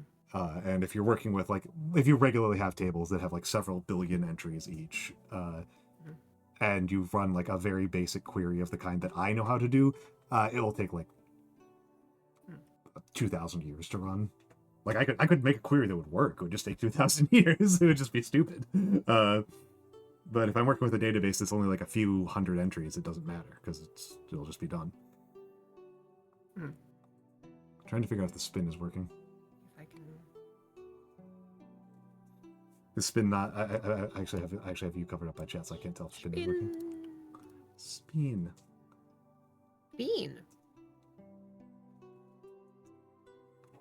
Let's.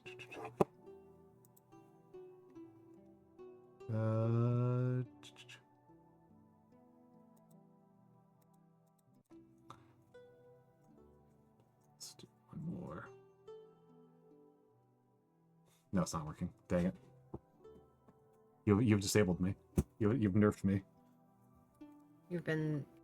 I've been nerfed by Kari. Disabled.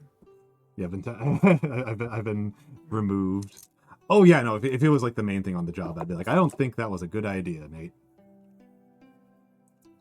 If you just have to like know a little bit of SQL for doing a job that's otherwise not primarily a SQL job, then it's just like, yeah, whatever, who cares?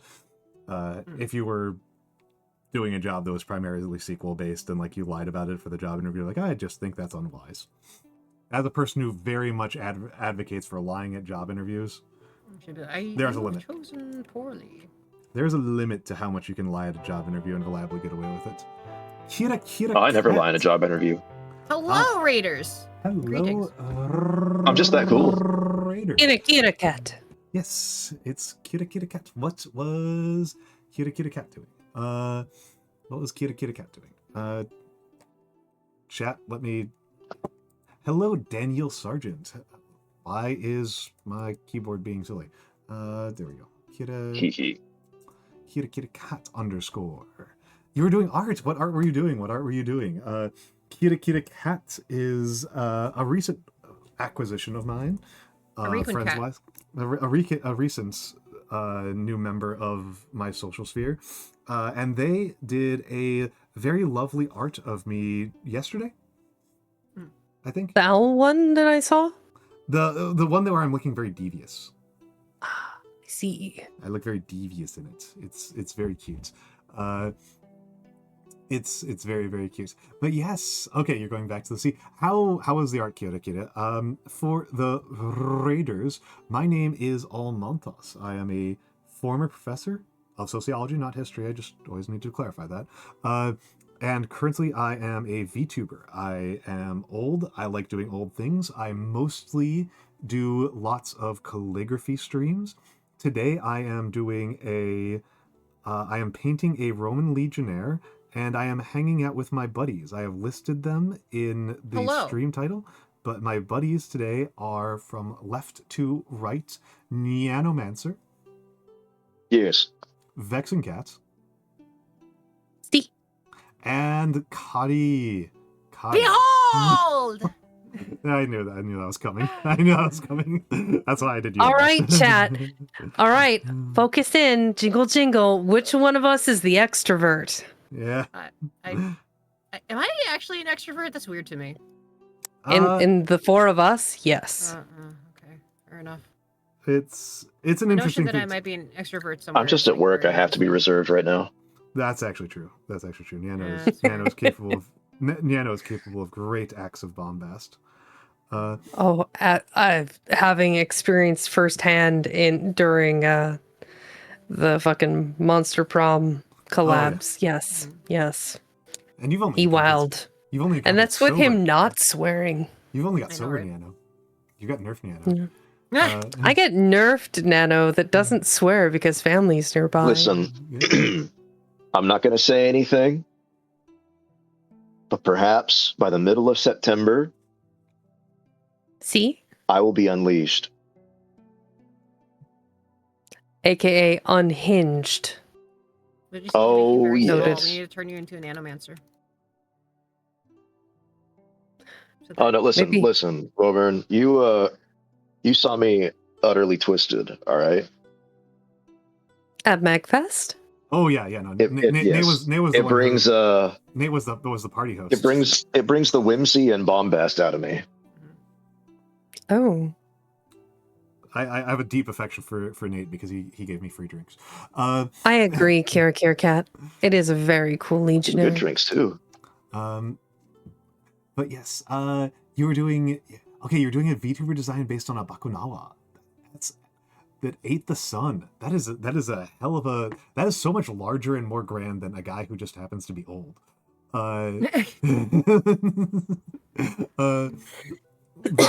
But yes, I am painting a Roman Legionnaire because I'm actually even more so than the average American man, a little bit ancient Rome pilled.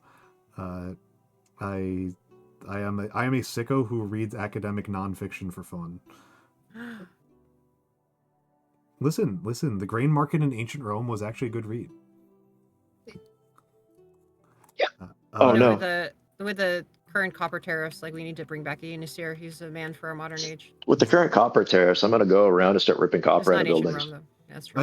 I do. Yeah, he is further from ancient Rome than we are from ancient Rome. That's true. Friend that I need to meet. Excellent. You have good taste in friends. On the other hand, he's like a contemporary, possibly in the same city, depending on which source. Possibly in the same city and possibly the same time of Abraham. Yes, that's true. That's true. There's an Abraham possibility connection. that Abraham and Eonisir might have like been chilling together. Which seems twisted. Okay, so I am applying some cement to the neck brace, and just so people following along at home can follow along at home. Plastic cement, as distinct from glue, is not a glue. It will not mess with my hands at all. What it does is it melts the plastic. It's a solvent. And so it will set much more firmly and much more quickly and will not ruin my freaking fingers. So I am just cementing the head on. Firmly grasp it. I do Apply directly think to forehead. Yeah, well, to apply directly to the neck hole in this case, I think Ian Nasir is an interesting character historically because we live very much in the age of the scam artist. Yes, well, that's what I'm saying, right? Like, Yeah. he is so much like a modern person, right? Like, Yeah. What city was he in again? Uruk? I think. Was it Ur or Uruk? I think it was Uruk. I think Actually. I Uruk. don't think it was Uruk. I think it was Uruk. Oh, so he was an influencer. Yeah, Oh. influencer. Yeah. This is literally the age of the scam artist, right? Like, Yeah. We live in the age of the scam, and and I he's don't think the we've ever scam not been in an age of a extraordinaire. scam, actually. I think there have been scams since the beginning of time. Oh, I mean, yes. that's the thing You know, about but Ian I Nasir. feel like there's a scam ebb and flow, right? Like, I do feel like we are more. Oh, Terry, that's really good. Goddamn. grifter. Oh, I He's see. a grifter. Yay. Oh, Kari great. Oh, that's Chary good. like posts from today at 6 p.m. of all the different faces. These are beautiful. The devious Almantas is fantastic. Yeah, we do in fact know way more about Yanasir than Than Abraham. yeah. Uh, Like, we I just have was- one kind of like not very reliable source about Abraham, and then like Yanasir, it's like, oh yeah, no, we just like, we have like all of his letters, we have all of his correspondence and Yelp reviews, right? Like, the thing that always stands out to me about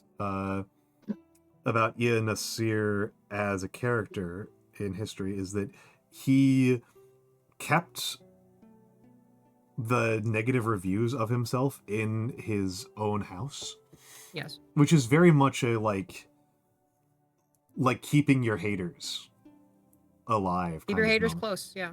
Keep your haters close. I do think it's kind of interesting that like the like having talked to some Mesopotamian historians, he's not generally like we have enough reviews of him that the fact that he scammed one guy, or even didn't necessarily scam him, the fact that one guy was really mad, gave him a very negative review, he doesn't seem like Ian Nasir was actually an exceptionally dishonest copper merchant. It seems like he was a It's kind of par for the course. pretty average copper merchant, a successful one, because he also has positive reviews in there, right? Yeah. But he, you know, he kept all of his reviews. It was like, Yeah. kind of interesting, right? It's like, Yeah. you know, you'd expect that you'd expect that like there wouldn't be necessarily like a that much of a tradition of like keeping all of your negative reviews, but like apparently like it's just a thing that people do. Like they don't delete their own negative reviews. I'm also gonna say, Kiri Cat, a thing that is deeply funny to me is that having read the Epic of Gilgamesh in the last calendar year, because I read it in December of last year, the Fate Grand Order Gilgamesh is straight washing. Yes. They make Yeah, it, Nuh-uh. yeah. the fate. Nyano, we've had this conversation. You already agree with me. Don't mess. You have not seen Fate Strange Fake, brother. You've Holy read the cow. epic. You've read the epic. Yeah, I've read the epic. What I'm telling you is that the second Enkidu appears on screen, Gil is just instantly homo. Just like bam. Yeah, but Presumably that's not enough. it's so It's hard because to be. listen, it's because no one on earth is worthy for him except for Enkidu. Everyone else is just a toy. Have but you've read the epic. Yes, I've read the epic. I've also experienced more faith than you have. I don't know. I've seen the art. They make Enkidu. I don't know, man. It's. I don't know that I've seen like anything as gay as the Epic of Gilgamesh, as the OG text. Like,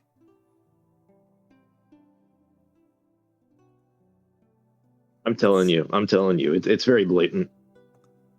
blatant's fine, but there's blatant, and then there's the most repeated phrase in the entire poem is "You loved him as if he were your wife." Yeah.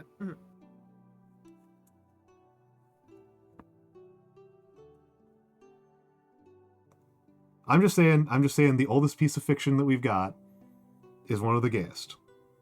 Yep. The Fujos It's true. were always right. Always. This is why they're so powerful to this day. Yes, the Fujos, the Fujo, the power of Fujo is inscribed upon the very spirit of literature. I mean, how could they not be? I mean, I'm open to the possibility that the universe could just have been completely different. It could have just had a universe where, addition didn't work commutatively, and we could have had a universe where Fujos weren't the most powerful writers. Yeah, exactly. That could have just been the shape of the universe. I mean, literally, like, just like think about, Tale of Genji, right? Like, yeah. I think briefly going back to Ian Nasir, mm-hmm. The reason why I think he kept all of his negative reviews and positive reviews is someone went to the trouble of like finding a scribe or writing a tablet like personally. That's true. You want to keep? And I'd be like, of course I'm going to keep that. Even if you hate me, I'm going to keep that. That's valuable. Maybe he was a rap battler. I don't know. He was just preparing like maybe he like kept an incredible diss track. Yeah, exactly. Let it be. Let your haters be waiters at the banquet of your success. Also, if you think about like all the Pompeii graffiti. Thank you, Vex, for enjoying my politics joke. Mm-hmm. I always get a follow whenever I make fun of Eric Adams. Dead Mother Plays. Sorry, Dead Mother Plays, thank you for the follow. Eric Adams. I learned a new one about him recently. Run. Which was his rant about how we can talk about erectile dysfunction, but we never talk about clitoral stimulation. Oh, yeah. No, Nate, listen. The funny thing about the clitoris is a myth. It's what? It's so the reason why he brought it's the part about this is that like that's like a weird thing to say in general, but it gets extremely funny that this was a rant that he went on at the opening of a functionally an abortion clinic. Like what's your deal, dude? Welcome in, Dead Mother, and welcome in, Miracle_Rosie. You came at the best. You scare summoned you with minis. Okay. Yes. Who's the you ran into me making fun of my mayor. I am making fun of my mayor because she's insane. Who's the goofier mayor, Rob Ford or Eric Adams? I think Eric Adams is largely goofier. Ford is in general a worse person. Ford is a more dramatic person. Eric Adams is just impossibly goofy. That's fair. The Zagreb. Everyone says that New York City is the Zagreb of the United States. I think like there might be an argument that like Eric Adams actually like had a lot of extremely good policy like wins in some ways, right? Like, but is just impossibly goofy or something like that, right? Like, I could see that. I am disinclined about that, but like, mostly there's the argument that he's like, oh, he's actually really good on garbage, etc. The garbage, he did do good on sanitation. I'm not gonna lie. Yeah. I cannot deny that. Probably not as good as Garcia would have done if she had won, because that was literally her entire policy platform. Also, congestion tax under his watch. Like, I guess like there's that. Yeah. God, what a mess. I'm so glad we have it. I'm so glad we have it, and I hope that we get to expand it further. But yeah. No, but also a win, Also a win. Just very messy implementation. Yeah, I didn't know I wrote a book. But the fanboyness is a ploy. Too many nukes. I can never go back to. Oh, Nate. Oh, Iskander the goat. My Fate experience is literally I watched Fate Zero first. Mm-hmm. And That's then good. I watched Fate Stay Night, and I thought it was extremely okay. Yeah. And then I watched the Netflix Fate, and I watched one episode, and I was like, I can't do this, man. Well, yeah. Fate Apocrypha is not really that great. You should have watched Unlimited Blade Works. Unlimited Blade Works is pretty good. And then watch the Heaven's Field movies, and then watch... What else is there to watch? There's a lot to watch. There's so much to watch, man. There's so much to watch. One of my favorite like Fate thing is Fate type Redline. It's like a weird like time travel-y sort of bit thing that's going on, where it goes, I think, to the third Holy Grail War which is set during like Imperial Japan, right? Okay. Of course. In like the 40s. Oh. And of course, you know, the Nazis are involved. Of course. Of course. And it's really good. Nice tatas to him. Oh my god. Oh my god, Miracle Rosie. That's that's an incredible moment right there. Nate, you're so cool. Are you Nate's single? So cool. Nate's so cool. You know, nice tatas. I have some nice tatas. Nate also very big and handsome. True. I'm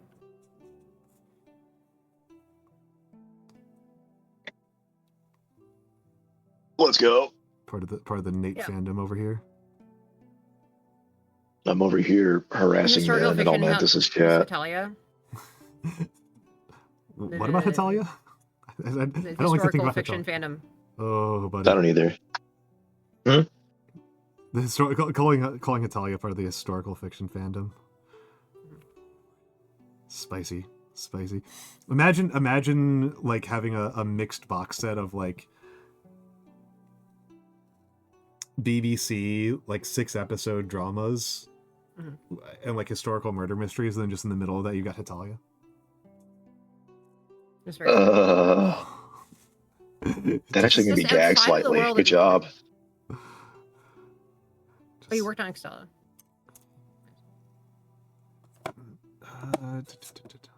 Not Bugman's Glow. Extella. My sorting system for my listen. Really bad. It pains me to no end that Nagi just absolutely cannot stand Fate. It hurts me deeply. That's kind of impressive. She has a really high tolerance. I don't know what it is. I don't know why. She just refuses. Just straight up. Just no. It's probably something extremely esoteric. Knowing the Snick. With Archimedes. She's a mysterious woman who will read the worst manhwa in existence. Oh yeah. And yet won't read Peak like Fate. You're in the Snake faction? I have not actually encountered, like, I have not read Fate at all. I have to confess that, Nyano, you're facing a real uphill battle. It's good. On convincing me to get around to reading it. Or watching it. Or playing it. Playing is going to be like Fate. Playing is going to be Armpits, it's okay. You're dead to me, but that's okay. What did Armpits say? You have trash fan. I mean, listen. Fate is just like the one thing that I am just unreasonably hype about. I'm allowed to have like bad taste at least once or twice. Okay, unreasonably. There are other things that I'm reasonably hyped about, but that's the only unreasonable. Okay, maybe one. This is a matter of like taste. I think you are unreasonably hype about Kojima. I think there's a reasonable level of hype about Kojima, and I think you're over it. That's a knife to my heart, man. I know. I'm sorry I had to do it to you. No, Kojima's the GOAT. I'm sorry, man. I'm sorry. He just posted an unreasonably threatening image on Twitter for his Good Morning post. He is a very good poster. I will give him that. He's a very good poster. Yes. Good Morning, and the album title or the album art that he was listening to when he posted it had like this woman with like claws crouching on a bed, and I was like, okay, all right, Kojima. Yeah, no, that's he knows what you're into. You specifically. What? Yep. That was not posted in general. That was posted for Nyano's benefit. Oh man. He's got your number, Nyano. He's reading post. He's reading your post specifically. He posted that because you haven't streamed recently. That is the... Yes, sir, Kojima, sir. I'll stream immediately. I'll get a copy of my birth certificate in the morning and get my passport because I lost my birth certificate. It would be so funny if he isn't actually that into Picora and he had to be talked into using Picora instead of using like a really obscure indie VTuber that he's unreasonably into. That'd be very funny. It's like he's just like a really dedicated like Turi VT fan, and, Yeah. and It's like, okay, yeah, people yeah, Konami yeah, are like, yeah, we're not spending millions of dollars on putting Turi VT into this. What do you? yeah. It's like that would be very funny. It's just like really, really, really into those. He's like, it's just, It's kind of scary because I've had that experience a little bit. I can't remember who it was, but there was like someone very large and influential who was just like, yeah, this cat's cool. I was like, oh, let's see. go away. Leave me alone. I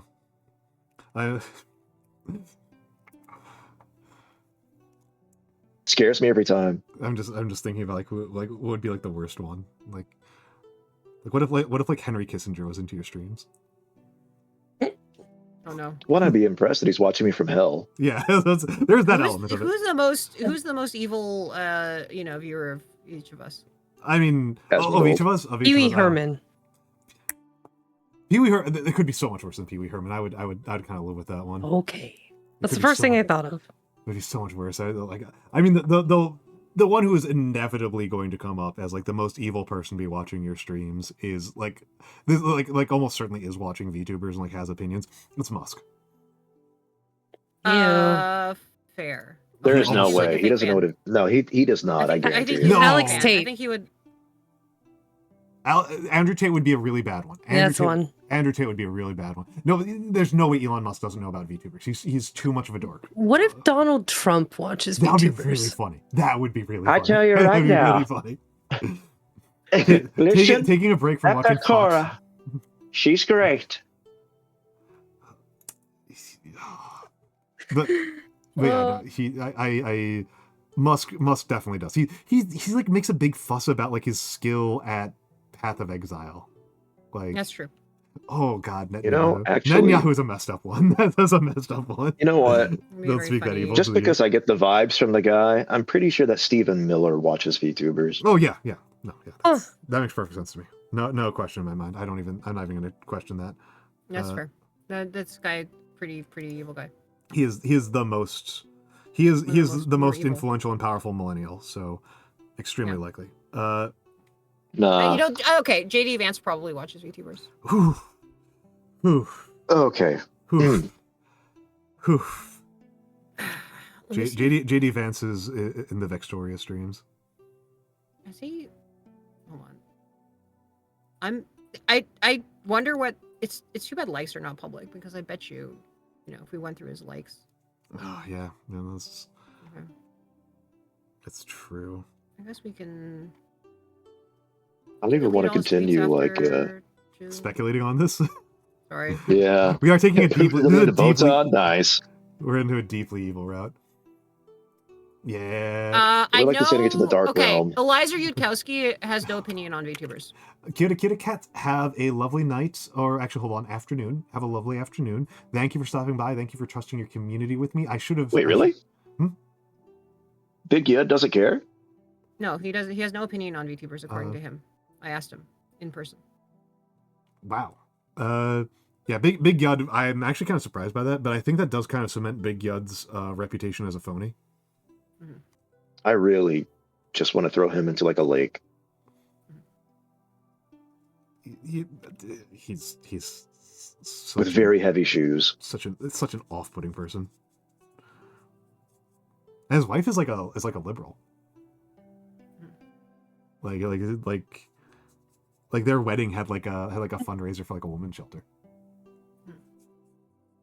Mm. I'm increasingly convinced that I think he doesn't believe like anything that he says. He's just saying shit. Clench his fist. Localizers!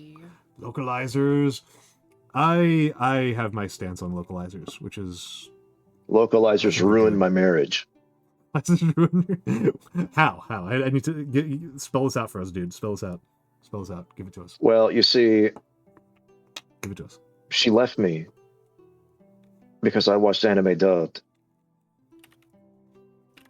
Deserved. Yeah, Justified. Reasonable. extremely so. That's one of those that's one of those Sungwon Cho bits that I really liked, was the dub versus sub fight in the anime town. Where the subs had like insane, had like multiple paragraphs explaining individual words just floating off screen. Always enjoyed that. That rules. I love that. As they say, keikaku means plan. All according to Sankaku. Sankaku means triangle. There's a faction in the war game Infinity that is the Ikari company. Ikari curved us? Yes, Ikari though, like Gendo. Yeah. And Ikari curved us? and it's anger. It's the angry company. Yeah. The Ragers. And so people have taken the all according to Keikaku thing and done it all according to Ikari, and then Ikari means anger. Yeah. And it's pretty good for a faction that is completely monodirectional aggro with no actual backup plan other than throwing things at people until they die. Let's see. How much do I care about some of the stuff that I'm doing? Let's take a look around here. I'm probably got another maybe hour left in me. Another hour. I am. In an hour. That's when I get busy again at work. Yeah. Well, I've got I do have travel to do after stream, but it would be nice to not be like literally like closing stream and then like running to the car. Fuck this shit, I'm out. Yeah, it would be pleasant to have some time to A little buffer. maybe make some noodles, that kind of thing. Do a couple of runs in the horse You game. headed out of town for stuff. For stuff. I have a Stuff and extraordinarily annoying week of travel in front of me. I think I will try to squeeze in some streams. I have mentioned this. I will try to squeeze in some streams. I have made a schedule, and I have Probably not a mini painting stream, but maybe No. calligraphy? No, I'm not taking the cameras with me. That's fair. The cameras. I'm not even taking the good microphone with me because Too risky. Too risky. It's a good microphone. It's a good microphone. It was a gift from a dear friend, so I don't want to. They gasped. Don't want to mess with it. I mean, you guys know which friend it was. It was the Burb. And I don't know that guy. you don't know no Burbs. And yes, have a good night, Kira, and thank you again for the fan art. So I am, but yeah, I am. Ad time, go peeking. I'm gonna finish up this layer of inking, and also I'm gonna deload the ink. Those ads are incoming. Ads haven't hit Deload. yet. Ads haven't hit yet. This guy just looks like he's covered in mud now. I've kind of fucked up here. Nonsense. Most Legionnaires were covered in mud. They tried to wash up.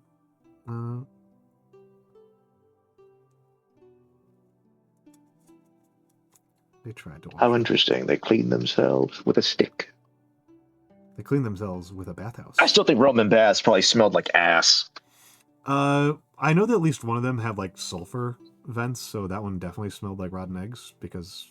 Yeah, but that was probably like an improvement over the just like the shit that they flung on walls, just the grease off their skin. The Sturgill thing is fucked up. I can't get on board with that. Of all of I mean, I imagine they have the similar practices of like refreshing the waters, and it's like, oh wow, notice scum along the sides. It's time to, purge the baths and clean them because if it looks gross, smells gross, the people aren't going to want to pay money to use it. It's a I don't know for-profit about that. venture. So hear me out, though. Hear me out. So they would take like the scrapings of a Sturgill, you say? Sturgill, yeah, that's the Yeah, tool. Sturgill. They would take the Sturgill scrapings of gladiators and put them in potions to increase virility. Well, did it increase their virility? Yeah. I feel like the funny thing is like virility is just like a thing that is people care a lot about it for something that seems so incredibly like hard to measure. I mean, there's an easy way to measure it, and a hard way to measure it, and a hard way kids to you pop measure out? it. Like very objectively difficult to measure, right? I mean, you could measure hardness, right? Oh, is that what? Wait, hold on. Maybe If I'm you hard, confusing then with you virility. hard, as the kids say. Yeah, if you hard, then you hard. Wait, is that what virility is? No, it depends a lot. Oh. No, virility is a complex interconnection between like how fertile one is, how vivacious one is, and how long one can go at it.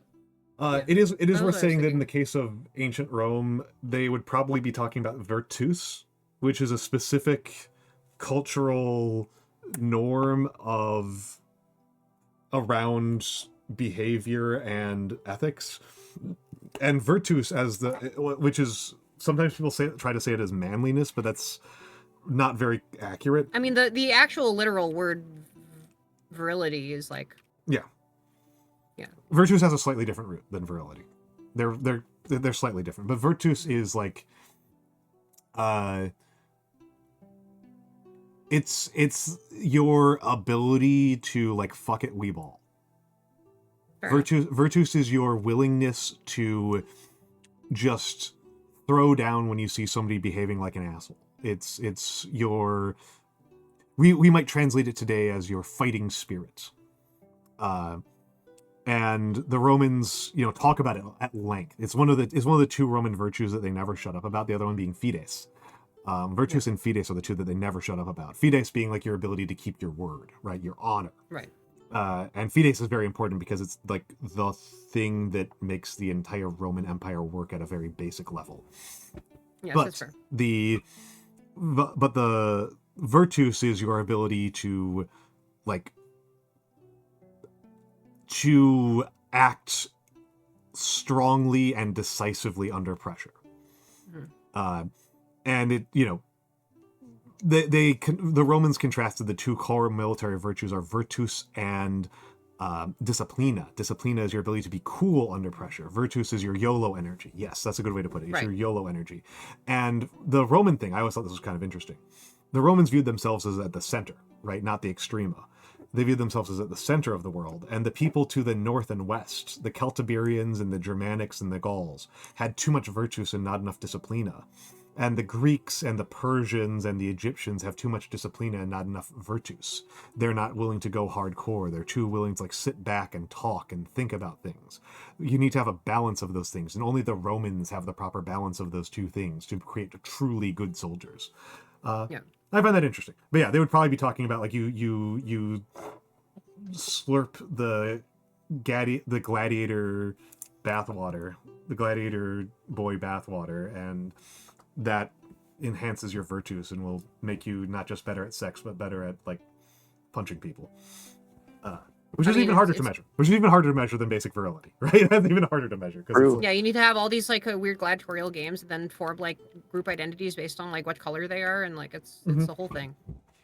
Yeah, you better at life. Yeah, it just makes you better at life. When I get back, What were the stereotypes of the reds and the greens and the blues? I don't know, but I'm going to use the bathroom, so I'll be back in a minute. What was the question, sorry? Oh, I mean, what were the actual kind of like stereotypes of like the blues and the greens? I kind of wonder about that. I don't recall. I think the stereotype was basically just like, hey, who do I feel like beating up today? That's fair. I feel like they're basically different political parties, right? For the most part, yeah. So which ones were the dickheads that I wouldn't want to like hang out with? I'm certain that there are records, I just don't know them. Mm-hmm. I mean, they certainly expounded a lot of like text upon such things, right? Mm-hmm. They were not shy about like look, get a load of this asshole, like he's a No, he's a fucking green. He's a fair weather green, not a good weather green. Yeah.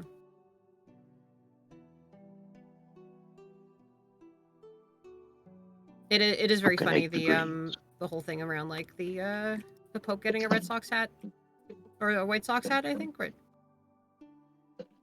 No, it was Red The whole Sox, thing- I think. Was it Red Sox? Yeah, I'm pretty sure. And then it's like the medieval peasant would not have understood this. And it's like, well, maybe a medieval peasant would not have No, they gotten the exact reference. they would have but, like, totally understood. certainly a Roman, where popes are from, like would have understood absolutely fucking immediately. Oh yeah, they would have been like, this man is considering a proud tradition. Yeah, this is like, oh, this is just the local chariot team.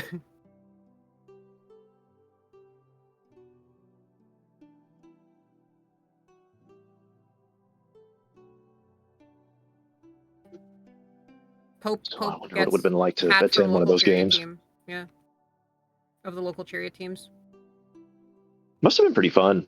Also kind of dangerous because, at the drop of a hat, people just start, beating the shit out of each other. So I guess no different than sporting events today. Yeah, maybe. That sounds good. I mean, yeah, they're just soccer hooligans, right? I mean, if I saw a Yankees fan, I'd beat them to death. Absolutely. That's oddly specific. Because they're Fair enough. losers. Oh, I support the winning Okay. team. Oh, go fuck yourself. No, you're not allowed to be a winner. Exactly. That's why everything went wrong whenever the Red Sox won the World Cup after over 100 years. It was the Cubs. The Cubs ruined everything. Yeah, that's what I meant. I'm from a Cubs family. We have to acknowledge our sins. Da-da-da-da. Also, I'm back. Yes, I am back. And No way. I think I've made this guy's skin look awful. Hear me out. Yeah. Prime, like your base layer, go in and touch it up with a thinned out some other color to unify it. I could do that. I think I might just try to live with the mistake at this point. I mean, you do have 94 more to You're gonna be paint. like, witness my shame. And I mean, a non-trivial part of this is that the base layer for the skin that I'm using has been fighting me really hard because I think there's just like not a lot left of it. Because again, it was a custom mix that I made live, and I'm just reviving it. So I think the question now is more. It's quite fun that we're making our own custom mixes now. You think you are Why? fading? Yeah, it is past my pumpkin hour. That was a tired Vex sound. I am familiar enough with the VexxingCat to recognize the sleepy Vex sound. All right. Yeah. I will bid you all a fond and fair adieu, and I will catch you next time. Adieu to you. Adieu. This Adieu, day. adieu. Let me give the shout out Adieu, for adieu, VexxingCat adieu. while I'm thinking about it. I appreciate it, but it's not necessary. It's okay. Quick, Too late. distract Already him done. so he gives the Already shout out while not Nonsense. thinking about it. VexxingCat is a lovely lady. She does very calm reading. I found a book that Nyano wrote. Nice. It's She true. has been reading The Count of Monte Cristo. Didn't work. On stream. It has been a lovely time. And you're currently the social media manager for the month. It's because it's a rotating task. It's a rotating task. For Underrealm. Yes. For Underrealm. She is very competent. She is very giving. She is very generous with her time, and so I appreciate her quite a bit. I'm glad to have her here. Thank you People for should your go if you Yeah. like a nice calming voice. It's and you true. Like good classic literature. She is a very Lovely wonderful voice, creator yes. of I don't know about that. I was going to say it's true that Nyano wrote a book. Would you like to know the title? It is Lessons from Cats for Surviving Fascism. Yes. Yes. That is a very indeed Nyano book. It is Nyanocore. But yes, Miss Vex. Good night, everyone. Have a good night. And Peace. bye.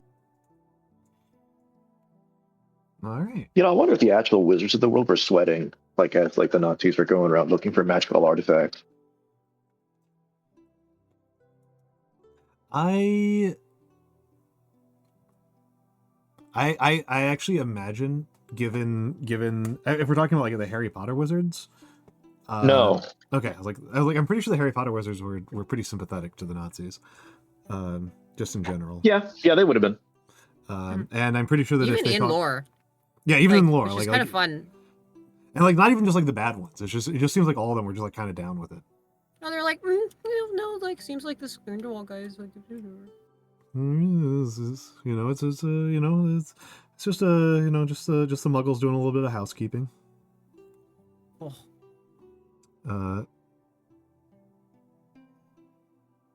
But yeah, I think you're. I imagine that a lot of wizards were just like, oh, they think the Lance of Longinus is like the most powerful artifact. What a bunch of nerds. Lance of Longinus ran out of magic 50 years ago. Oh. That's kind of how I imagine it. Oh, they don't even know how to spell the proper runes right for casting Megadeth. Lance of Longinus is the final member of the Elite Four, though. Ooh, Final Fantasy won't be invented for another 40 years.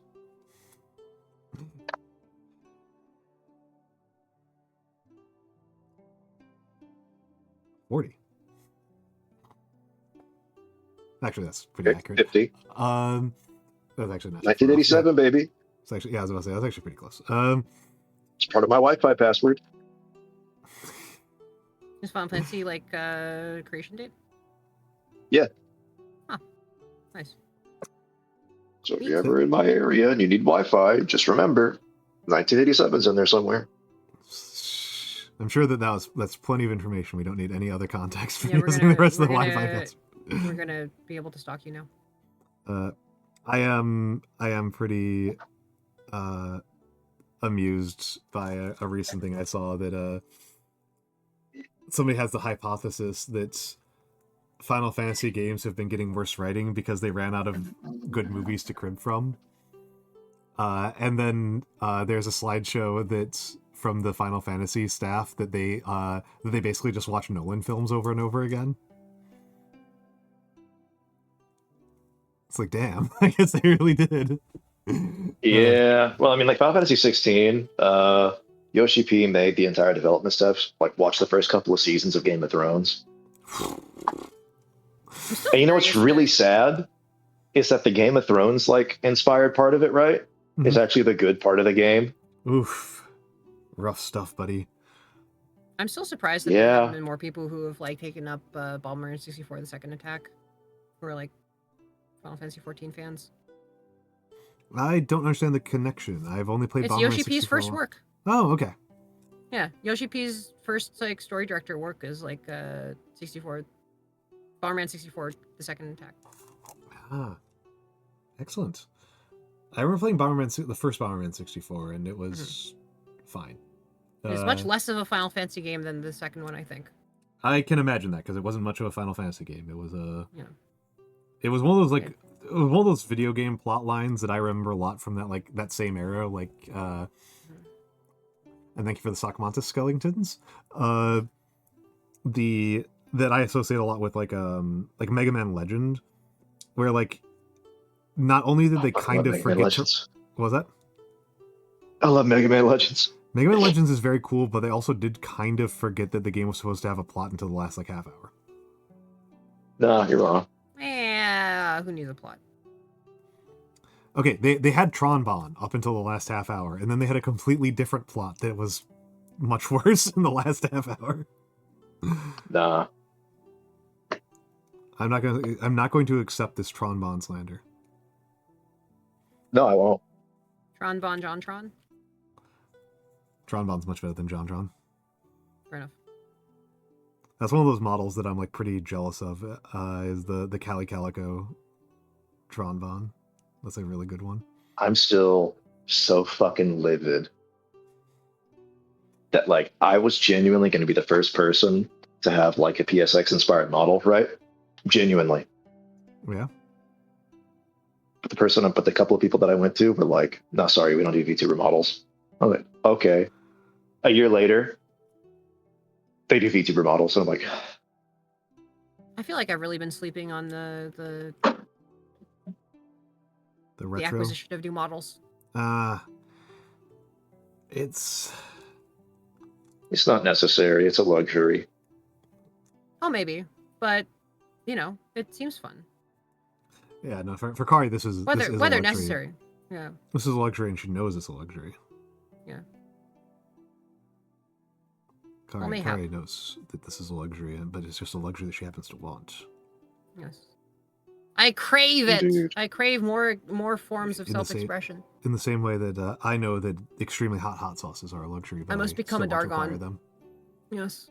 No. Hot sauces are a part of life. If you don't have enough of them, you die. That's why the Europeans didn't live so long for a while, and by the Aztecs lived for like 700 years apiece. The Aztecs lived for several hundred years apiece in the political system that lasted for less than 100 years. Yeah. Listen, you know what they say? Live fast. Live fast, live long. No. Live long, live hard. See, we don't know that the Aztecs wouldn't have lived for hundreds of years because their political system didn't last long enough to True. be for sure about it, right? True. A good point. Like we don't know. Maybe they did. Have you checked? More like hot sources. By the ripe old age of 30. Skellingtons, you gotta... I can introduce you to my cooking. I can... It is kind of one of those fun things, is that Inari was telling me that my cookies nearly killed her. Really? She has a very low spice tolerance. Huh. Weak. I mean, she is Japanese woman. Not a Okay, cuisine famous and? for Okay, but spiciness. there Not a are cuisine Yes, it is. there No, are it's not, extremely man. spices. Like I don't know, some of those curries are very spicy. Like there's like a weird kind of Okay, thing where maybe it's like, I don't know. I'm coming from a standard where I consider Mexican like a medium. I'm it's a used to medium, Indian. but like there's I think of Indian and Thai. there's as the fuzzy also ones. there's bulldog, right? Like Bulldog's Korean. I know it's Well- Korean, but I like it's popular, right? That Doesn't was mean that really- they don't have it, as a I kind do of like meme food. I do like Well, bulldog. not I as do a like meme food, but just as a fun food. Maybe that's what I'll make before the trip. Is I'll make some bulldog. Bull that dog. Skellington's life is all about overcoming struggles. It's the one thing I truly agree with Nietzsche about, is that the joy is derived from meeting a challenge and overcoming it. And that's how you know that your food is tasty, is that it was a challenge, is that you gained elo by eating You your fought- meal. You fought the law and the law won. Actually, this is like a thing where you also seem to agree with Eliza on this. Oh, I'm not wrong. ugh. Ugh. Uh-huh. His motivation and perspective on this is still very different in some very important But, ways. fair. I I will cop to that. Yeah, I do not think that I Yeah, I do need to not think create God with technology. I will create the society should be ruled by the person who eats the spiciest food. It's true though. Well, then a lot of celebrities on Hot Ones would be ruling the world. I will have to fight them in the Hot Wings arena. You know, one of these days, I believe you'll appear on Hot Ones. I actually think I could be one of the first VTubers to appear on Hot Ones. I don't think that's actually unreasonable. Seems Yeah, you know the guy, don't you? I don't think I do. Maybe. I don't think I do. I definitely don't know him at like any personal level. I don't know if I've got any sort of like weird media connections. that can lead You're to being it. humble right now.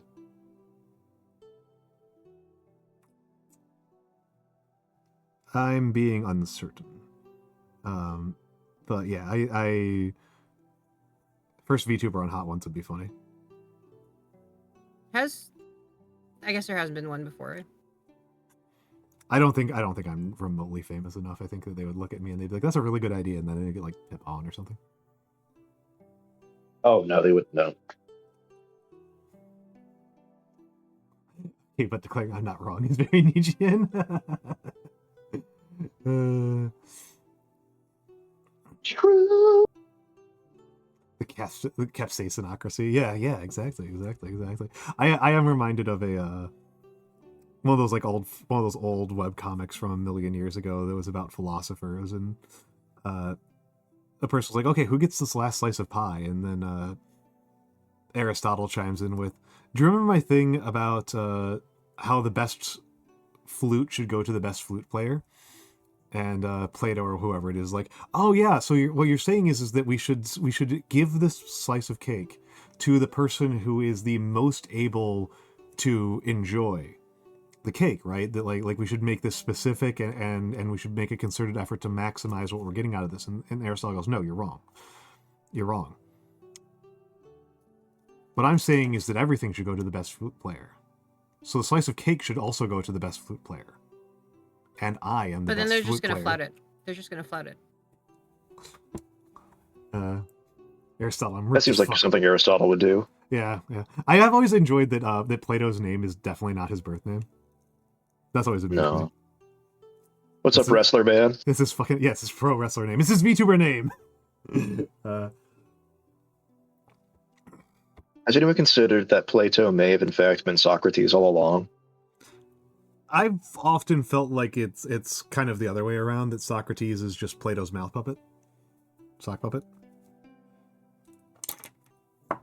Puppet. Puppet. Yeah, Plato's his stage name. For people who might not. Man, understand imagine what we're writing talking fan fiction about, your mentor. That'd be crazy. about. Couldn't be me. Totally haven't done that. Yeah, Plato means broad, and it's a reference to his shoulders. That is to say, how jacked he was. I feel like a lot Yeah, of these he guys was- had stage names back in the day, though. He was apparently ripped as shit. It's like giant slab. Oh, it would be very funny, like if slab ended up coming through the ages and people were like, "Did you know that slab means like a Big, broad dude. broad." It was like slab means like large hunk of stone, like it is a reference to like the large size of the man, Yeah. And then they like completely missed like the fact that it's just like a. I don't think slab was intentionally like a play on his actual size, but like it turns out Yep, it's true. this is like one of my favorite hobbies is like kind of imagining like the misinterpretations that people might make about like future generations might make about like the current generation. It's a wonderful hobby. I fully support this. I think this rules. I think this is a good hobby. I'm fully on board with it. It did just kind of hit me that his name is also kind of a like, how shall we say? Let's get some more red on this.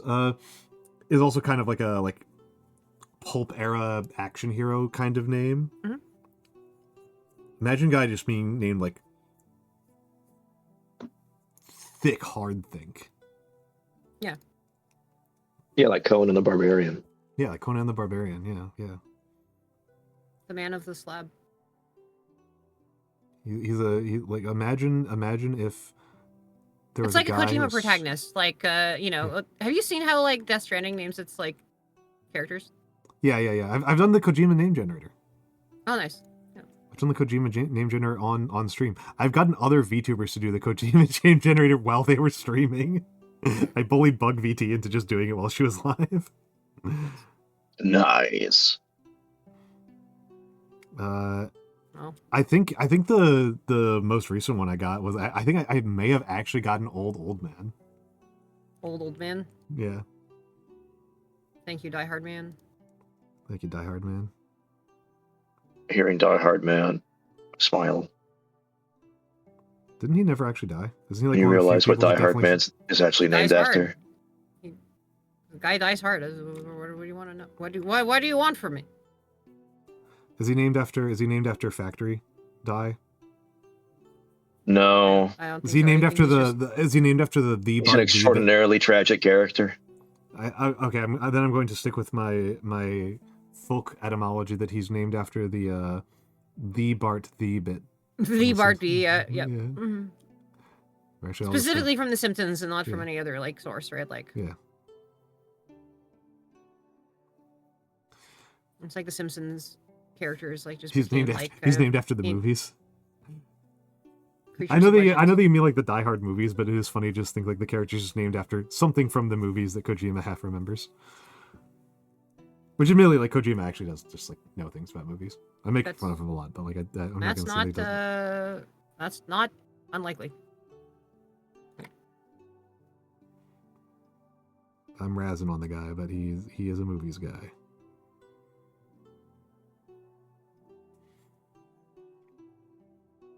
Cannot be denied. Him and Tarantino.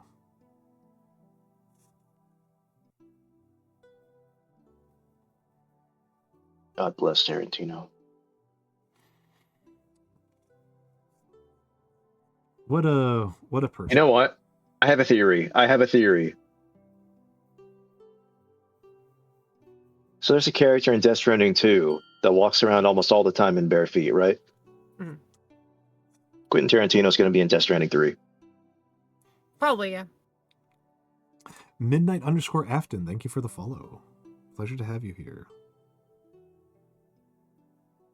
Unfortunate. Being a movies guy is great.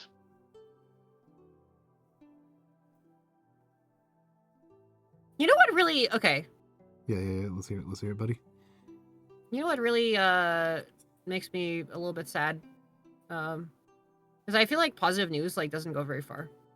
Yeah. Like just in the human brain. I feel like this is like an aspect of the human brain. So it's like I was thinking about like, oh yeah, no, Ashton had a great concert. I was like saying like, oh yeah, Ashton had a great concert. And it's like, oh yes, but I guess now what? Like I'm just like To cool. a certain extent, I do think like you might be right in saying that there's something about the human brain there that Yeah. like. So this is the thing. Like I kind of had to like tell myself and kind of have to live with in order to just like protect myself from going insane. Is that there's a distinction between news that is actual news that's important for you to know and stuff that's just kind of entertaining and interesting. And the core to that distinction is, can you do anything about it? Yes. News that you can actually use that is going to change what you're planning to eat today, or where you're planning on going on vacation, or what type of job you get, or where you travel, or blah, blah, blah. That's news you can use. That's useful stuff.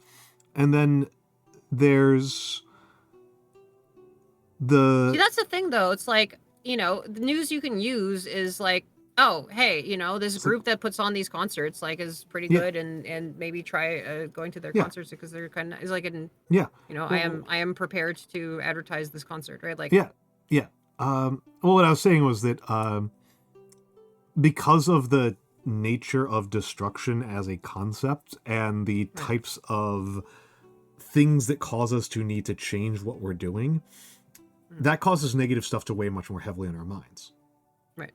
Because knowing that, like, it's much more information to know that the weather is going to be really, really bad than the weather is going to be really, really good. Right. To use a very simple example. And so I think that's sensible. I think you've hit on something interesting here, Kari, with that. I think it's an interesting part of how we're wired. And that's my hypothesis. At a very crude, early grasp at trying to figure out why we might be wired like that. Why we may be screwed. Well, why... Well, I should say right up front, like, I am a person with pretty bad depression at a basic level. Right. And so my biases cognitively are that it's very normal for a person to focus more on the negative because that's what I focus on, right? That's mentally, to me, it's intuitive that the negative stuff is stuff that you think about more because, again, I'm very biased in that way.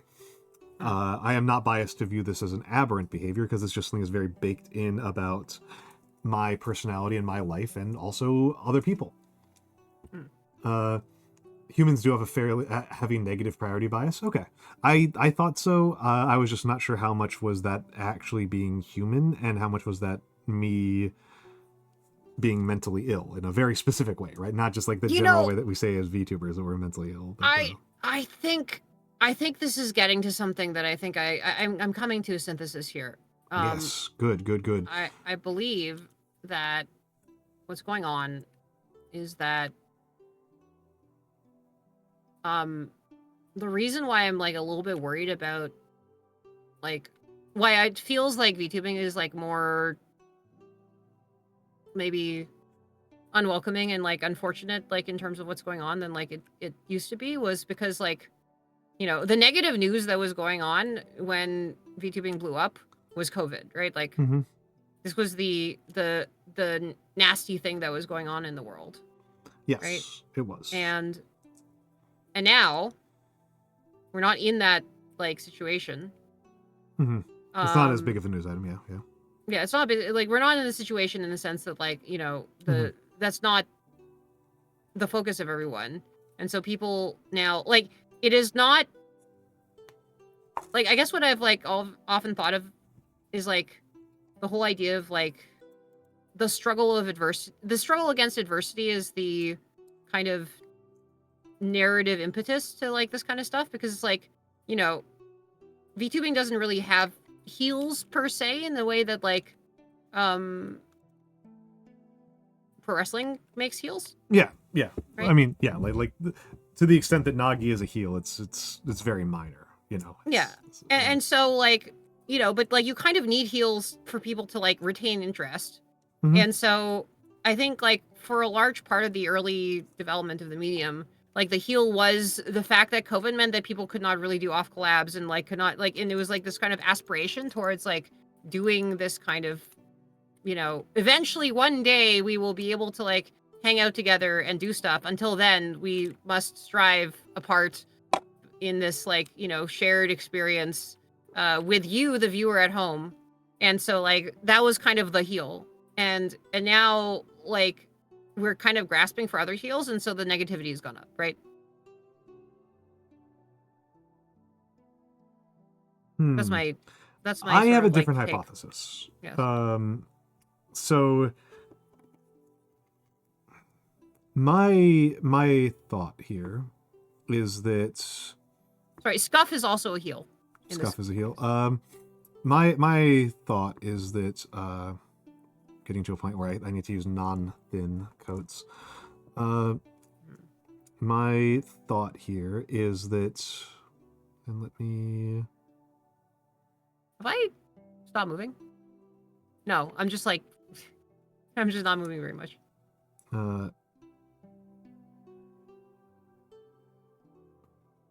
Is that we have a need as a community, as a business, right? This is a business cycle centric moment here. We have a need for news reporting. Yeah. And because it's a business, right? Like you need your cranes, you need your chemical and engineering news. However, the type of, in the absence of having an actual trade journal that reports on a monthly basis, we are limited to people doing near daily YouTube uploads, right? Yes. And the cycle of being a near daily YouTube uploader has two elements to it. The first is that negativity gets you a lot more attention than positivity. Again, we were just talking about the Sarah Z video. Yes. There is a strong impetus if you are a person who wants to talk about chess to talk about cheating scandals because they are much more dramatic and interesting than, you know, tournament reports and analysis. Yeah, there are a lot of people who have tried to do positive VTuber news, but I feel like they don't get a lot of traction because positive VTuber news is like feels repetitive a lot of the time. Yes. And honestly, even the negative VTuber news feels repetitive a lot of the time, but you can hype it up. And the other part of this is that because the upload schedules have to be so aggressive, if you are a drama uploader, this means that you need to get into increasingly narrow forms of of community policing, because that's fundamentally what we are doing with almost all that reporting. Is we are reporting, faux pas and social missteps. I am going to make a bigger step about, I think this is not a matter of human nature so far, so much as a matter of the economic structure of our system, where the SEOs that are optimized are very negativity focused, and we don't have a way to sort of positive bias. But this is and we also don't have a way to even neutral bias, right? We don't even have a way to neutral bias. I mean, if it bleeds, it leads, right? Like if it bleeds, it leads, and we are also if it bleeds, it leads, and we are in a moment where the thing that we actually need, right? The thing that you and I as VTubers actually need is like really blunt, boring industry reporting. Yeah. That's the thing that me and Kari want, right? Is like we want it'd be nice. what is the uptick on like updates on Streamer Bot and Sammy and well, not even that. Like I mean, okay, there's a difference between there is a difference between like creator focused news and like the fact that like the business is creating content, I think like makes this a little bit confused. Yes. In that like well, I'm going to keep on going on this point. Yes. Give me a go ahead. Yeah, please go ahead. And so the other element of this, I gotta wait for this paint to dry. The other element of this. Oh man, we're watching paint dry. Literally watching paint dry right now. Literal paint drying moment here. Holy shit. It is actually pretty close to dry because acrylics for models are drying insanely fast. So that's part. So there's this. What you and I are looking for is something that is not going to sell very well. And in the absence of a way for us to enforce this vision, what is left is this focus on negativity because it is what gets clicks and gets views in a way that is just not possible with dry industry reporting. Yeah. That is the less compelling element of this. Where we get into a compelling argument about about human nature and how humans interact with each other as a community is in the humans are obligate social animals, right? We are obligate social creatures. Humans do not survive solo. It's just not something we're very well equipped to do, and it's not something that we are known for doing. We are social apes. I'm just noticing that I did a way better job yourself on the right side than the left side. Yeah, you're a social cat. And hey, at least you guys are mammals. Yeah. Not the social shrimp. The fuck you, arthropod. With your open circulatory system. But yes, the last thing to kind of be said on this is that the big thing to be said on this is that as obligate social creatures, one of the things that we seem to be very wired to derive a lot of pleasure from, and this is a seam thing. This is not something I have like particular research insight into. So if somebody's got actual research insight into this, I would appreciate that. Is on commenting on and correcting others' misbehavior. We seem to derive a lot of joy from that. And because VTubing is an environment where the social norms are in flux and often involve a lot of cross-cultural boundaries between Americans and Filipinos and Japanese and so on. Indonesian, yeah. And there's a lot of different cultural norms about what is considered acceptable and unacceptable behavior. And especially because there's a huge thing of differences between people taking this as a hobby versus people taking this as a career. Yeah.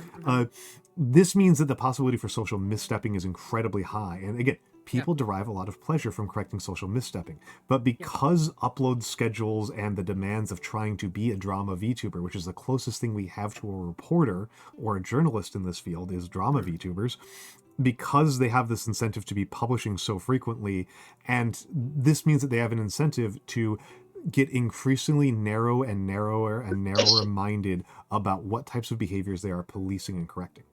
Yes. That's my big point. Is that this might just partially be an element of watching the field mature. Yes. And it doesn't mature in a way that I very much like enjoy. Yeah, that's fair. That's fair. Fuck. Way more green than I think a lot of some of the drama people like have just gotten very sick of it. Yeah, I mean it sounds boring and enervating and depressing. Right? It doesn't seem fun. I am having fun VTuber. And it fucks me up that enervating does not, in fact, mean like energizing. Pisses me off. I am sorry, my friend. It doesn't. And no amount of being mad about it is going to make it. No, I'm still gonna be mad. You You're can't stop me. No, I can't. I'm not even trying. Yeah, you're gonna get enervated if you get mad. I'm gonna get enervated. Oh, you're right. I have to stop. I'm not willing to get mad about you getting mad. You mad, bro? I'm Extraordinary. I'm incandescent all the time. incandescent with. They're gonna throw me in the sun to power it in like 50 years. You mad, bro? Imagine if that was what the plot of Sunshine was about. We just gotta find one incredibly angry guy. Imagine. Okay, hold on. I'm cooking Yeah, here. it's the hit movie One Angry Man. I'm cooking here. I've got a horrible idea.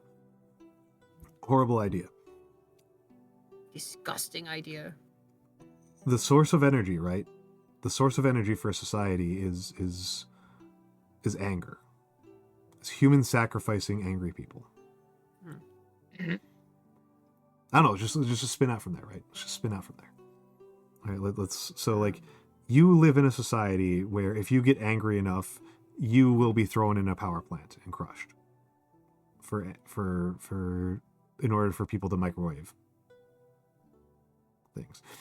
Does this lead to society just getting better at exploiting anger? Or does it get to people being calm? Like, is Yeah, there a yeah. bunch of, like, Would there be a decreasing power curve as people figure out more and more ways to be calm and chill? is this maybe in fact how society works? I guess that's why it's like cool fiction, because it's like No. Cool science fiction should always reflect the present reality in more some than way. the future. Yeah. I've had a little bit of an obsession, by the way, with like making science fiction with premises that are very much like viable based on current technology levels, like stuff where it's like, oh, this is not science fiction because like the tech is beyond us. It's like science fiction because like people have not put these things together, but like, you could just put this together with like a little bit of budget, right? I mean, the Machine Stops is one of the great stories about artificial intelligence and roboticism and all this stuff, and it's fundamentally built around pneumatic tubes, right? Yes. It's a series of tubes. It's not a big truck that you put stuff on. I do love pneumatic tubes as a technology. We had this discussion at Off Guy. On tubes? Yeah, A on series of tubes? That's true. Yeah. Me, you, Turi, and Tohu. Also, I apologize if I've been blocking you. It's okay. I am not bothered. Maybe First of all, how dare you? Have I been getting in your face? You need 35 Hail Marys, and then you have to watch 15 episodes of Seinfeld and go, "Hey Jerry" at the beginning of it. Hey, Jerry. There's something deeply funny about like your Catholic penance is to watch a Jewish show.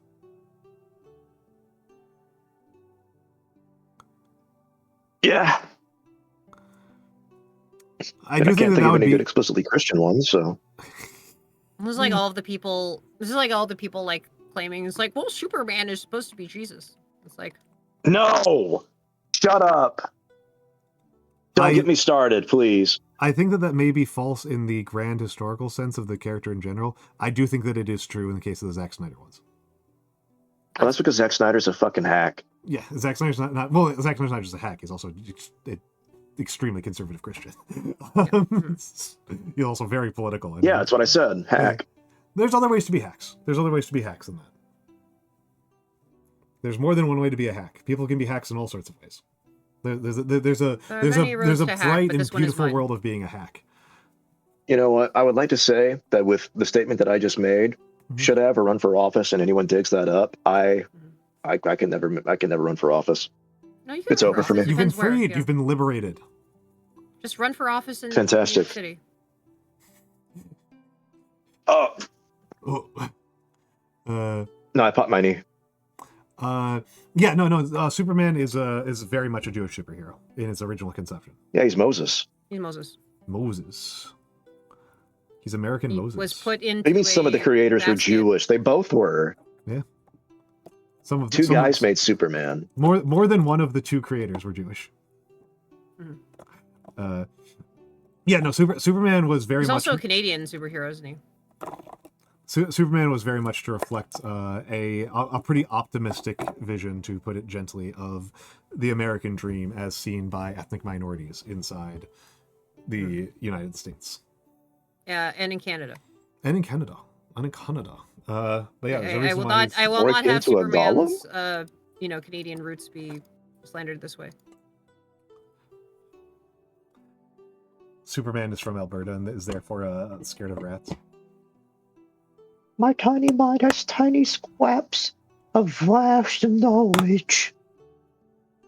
We are far past any sort of crime holding you back from presidency, but apparently we're at the part where if you are from Uganda and you say that you're African, you're not allowed to be mayor of New York.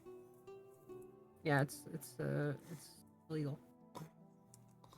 It's illegal to acknowledge that Uganda is part of Africa. Yeah. I'm sorry. It's like it's lying. It's lying. You know, what kind of really gets me about that is that rather than reflecting and thinking that, the United States is like census or classification data on like race and ethnicity is pretty stupid. Instead, they're thinking, no, we should just adhere to it even more. Yeah, This is just like I don't know. I feel like that I'm worried that like the level of like expecting that like your interlocutor like will not shame you for saying something that is like just completely like patently absurd is like gone very much out of the system, and it bugs me. From Liberia, you're not allowed to be good at English. Yes, famously non-English speaking Liberia. Andromeda may be confused about this. So what is going on is it's not allowed. What's going on is that the New York City mayoral race, the Democratic nominee, the person who won the Democratic primary, so the person who's representing the party that is extraordinarily overwhelmingly likely to win in the general election. Not guaranteed, because we have had Republican mayors, but overwhelmingly likely, is a guy named Zoran Mamdani. And Zoran Mamdani is... New York has Republican mayors that have been motorboated in drag by the current president. Yes, it's true.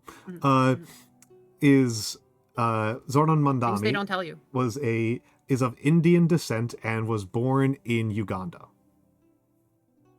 And he moved to the United States and became an American citizen in 2018. So he's just an American citizen.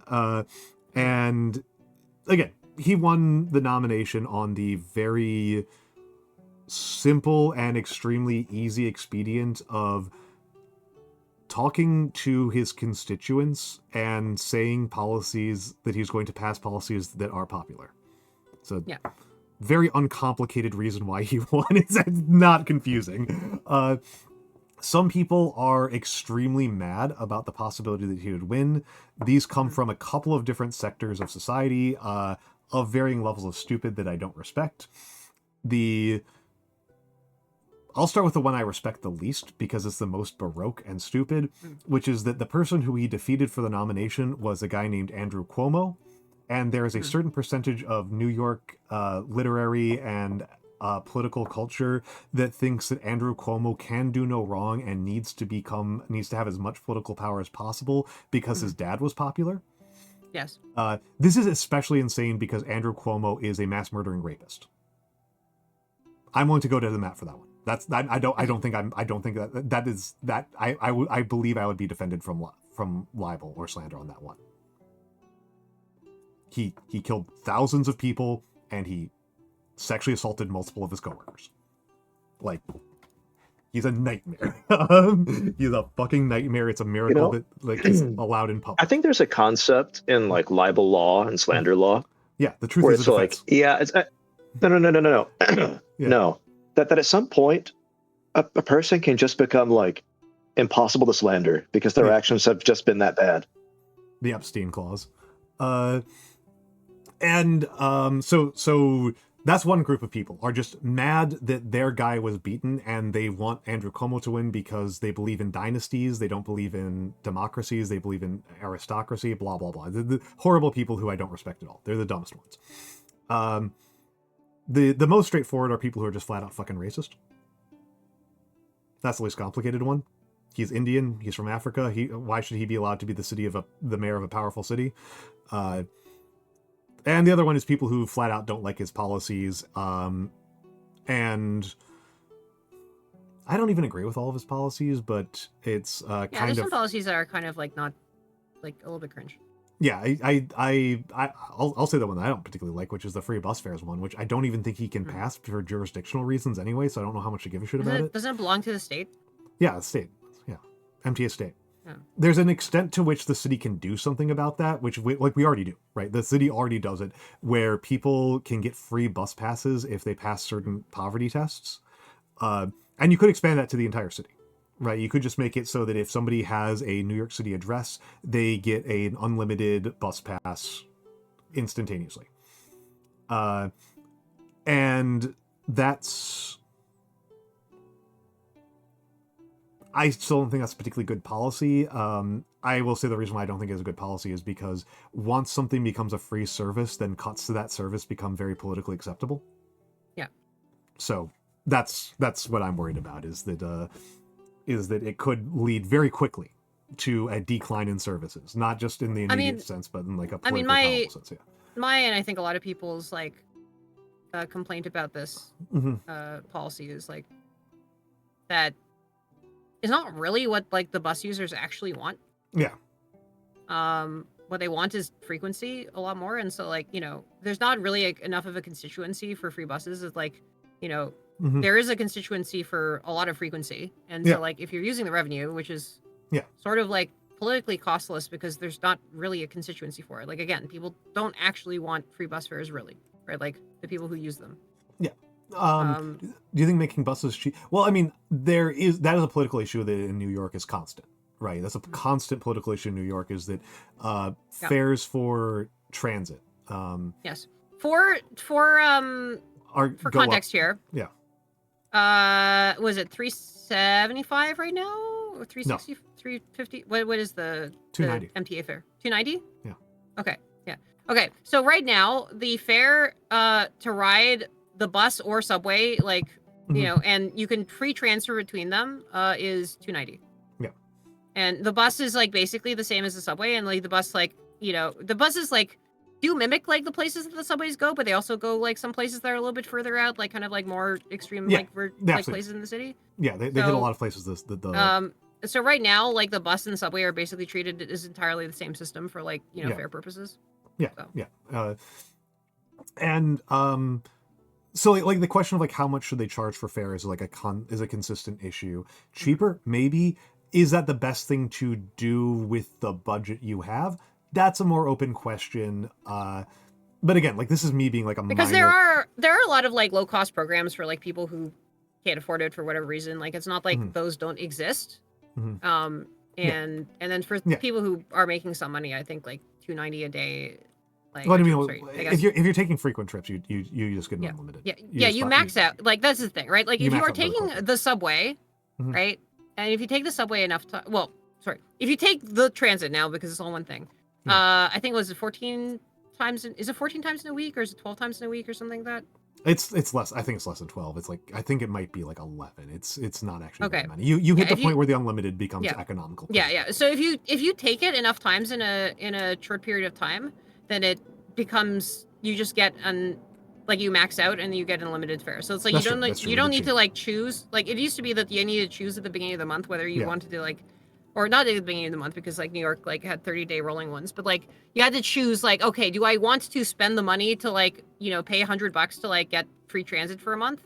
And now you don't even need to do that. You just like if you use enough transit, you just end up maxing. Yeah. So if you have like a low transit month, you don't have to worry about that. But yeah, it's. So there's a lot of people who like use the subway, like where the free bus fares like will do literally nothing. Yeah. So it's like. Yeah, heavy users will not notice it. Yeah.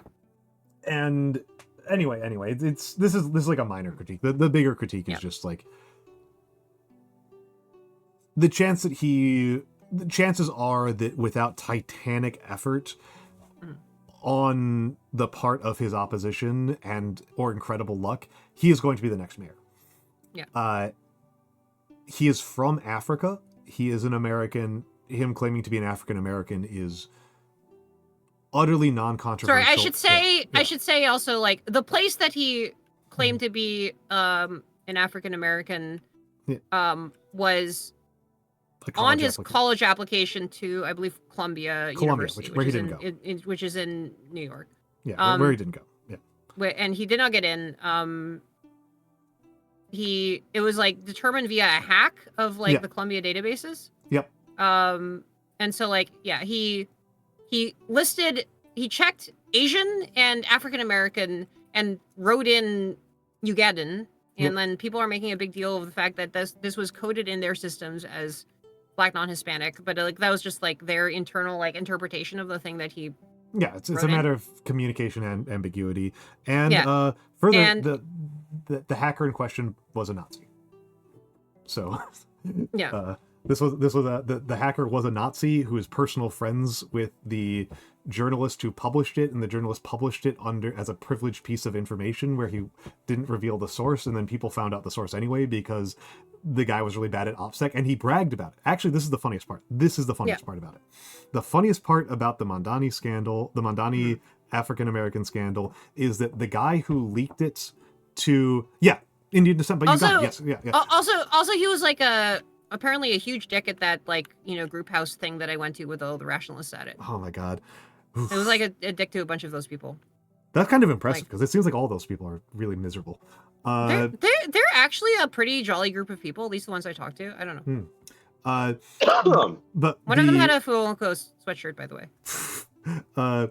I'm not calling this person out, but like the ultimate part about this, the ultimate joke is that the guy who published the guy who leaked this story and got the New York Times to publish it, the reason why he did this, and he bragged about it on Twitter, so we know it was definitely him and it was his motive. He was doing it because he thought it would change the poly market bets on Mondani's chances of winning the election. Yeah. And it did not do jack shit. Yeah. The New York Times published a Nazi's conspiracy theory about the mayoral candidate in order to win a sports bet is just a straightforward statement of the facts. So here's the other thing that has happened is that like now just a massive number of people, especially people in this like subculture of like these, sort of rationalists and like stuff of like have gotten into the habit of like betting on U.S. election outcomes.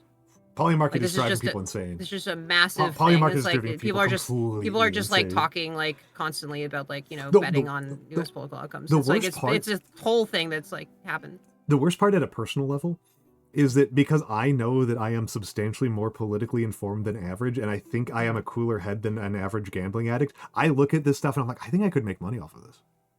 By the way, David Shore was a very early fan of Mondani's political strategy. Mondani's political strategy is very straightforward. Honestly, it's actually I'm very breaking this news. I'm breaking this news. It's not public. Who is a fan of it? Did you say? Sure. Yeah. Yeah. I'm sorry. It's not very big news. It's like not like.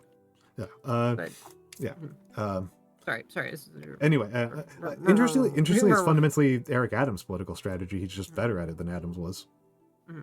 Adams won his election because he showed up at nursing homes all the time. That's all he did. He just showed up at nursing homes all the time. I mean, Rob Ford won his election because he like decided to like shovel people's driveways. Yeah, no. Being physically present in the community and showing up is very important. It's very powerful. That said, I think it is probably time for me to wrap up. I am genuinely shocked. Are you raiding and running? I'm genuinely shocked that I lasted 6 hours, given that my throat was. Oh shit! It's 6 hours. Yeah, 6 hours. 6 hours. That's pretty. What the fuck? Yeah. You've been here for a pretty large percentage of it, Nyano. You're really... Oh shit! Have I? Yeah. Yep. Yeah, you've been. Oh yeah, you're right. I've been here since You've been doubled. Like midnight. Oh, okay, cool. Damn. I will say, Vovern, there's a non-zero possibility that Cuomo and Adams both stick in the race and both split the centrist vote, which is very funny. Hello, Momomo VT. I am sorry you came in literally as I was discussing raiding out. Oh, hello, Hakuya. Hello, Hakuya. It's bleak. Hello, Hakuya. Hakuya, cool. We had fun nap times. Ugh. Yatano Hakuya. What were you doing, Hakuya? It's over Because for me. I saw you streaming earlier. What the heck is VOOP chat? I've never heard of VOOP chat. Oh, it's VTuber Omegle. Oh, I don't know what that means. Oh, so it's a chat roulette kind of thing where you like get paired with a random person. Where these used to be a huge problem because like they would get overrun by people just like, showing up with their, songs out or something like that. But like VOOP chat is only VTubers, so you can just ban anybody who ever shows any flesh ever.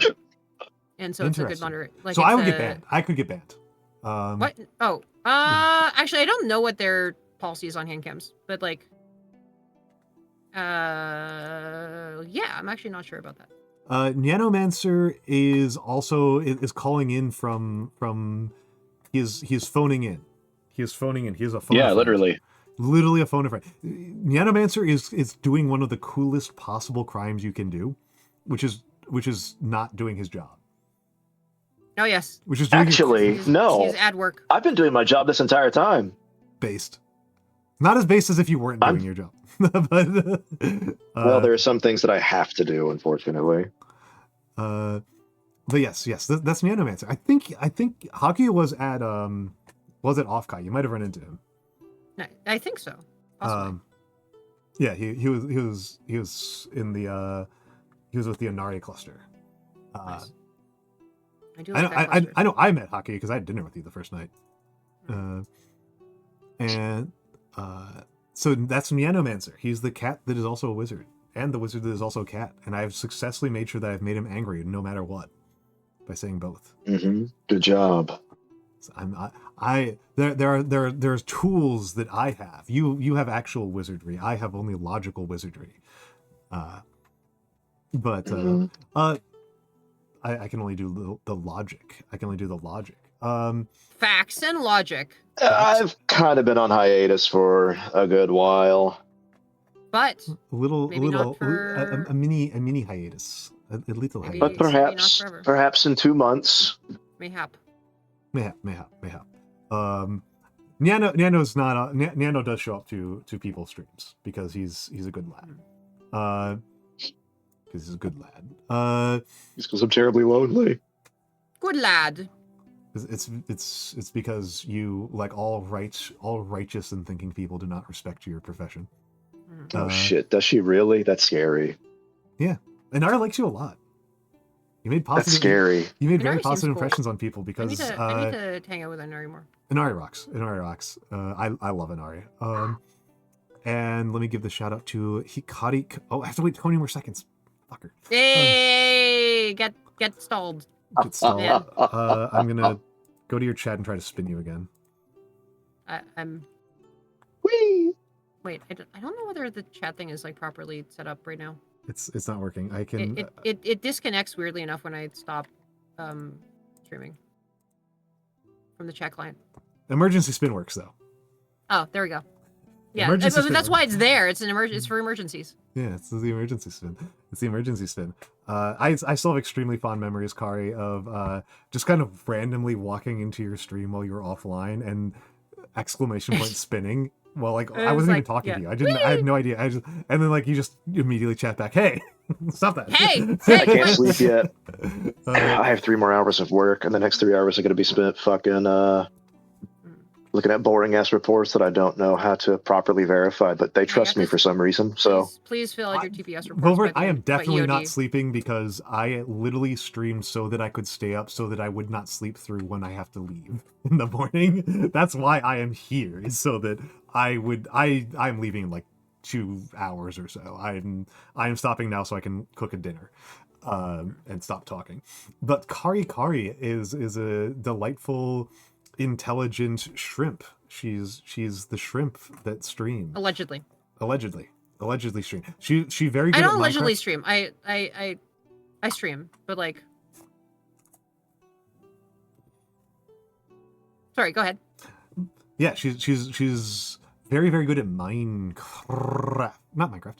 Sweeper. Minesweeper. I'm okay at Minecraft. I don't know what I'm- it means to be good at Minecraft. I've never played Minecraft. I'm half decent. I will trust. I will trust. I don't know anything about Minecraft. The game that I Trust. It is probably the most popular game that I've never played. Helped along by the fact that there's not a lot of games that are much more popular. I think at one point I was technically the third largest Minecraft streamer on Twitch for for some number of actually it was like a couple of hours. Oh. Yeah. Well. Yeah. So these are my friends. I love them very dearly. Kari has been incredibly supportive of my VTubing journey from back when I was a 2-viewer Andy. Yes. This is my schedule for next week. It is highly tentative. Please do not take these commitments too seriously. At the very least, I would be surprised if I actually make it by 10 p.m. if I don't push it back by a couple of hours. Because I will be traveling. I will be streaming from a closet in the middle of nowhere as a way to keep myself from going insane. I will not be able to do hand cams because I am not going to be traveling with my with a camera and stretch an arm and my desk and my tools. I'm not doing that. That's insane. I've done that. Where you going, Al? It's crazy. Where you going so I can track you? I can go so I can mug you on the street. Yeah, it's. I will give you my GPS coordinates so that you can Reaper drone strike me at your leisure. What are you talking about? I don't use drones. I use familiars. Your Reaper familiar. No, I'll use the bat bomb that they tried to use in Japan. Oh, the bat bomb. Those things are crazy. We will be returning to the gaming stream, and Kari has reminded me that at one point I was the largest Victoria 3 streamer on Twitch.tv. Multiple times, because very few people stream Victoria 3. It is my third most streamed category after just chatting at art. Yeah, it really helps you sometimes have been literally the only person streaming the game. That does help you a lot. The reason that it was like such a big hockey is a real head. Hockey is a real because head.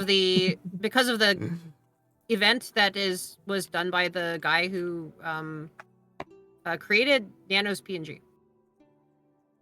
I like Vicky 3, but I will probably be beating my head against Japan. I am slowly getting better at the Japanification.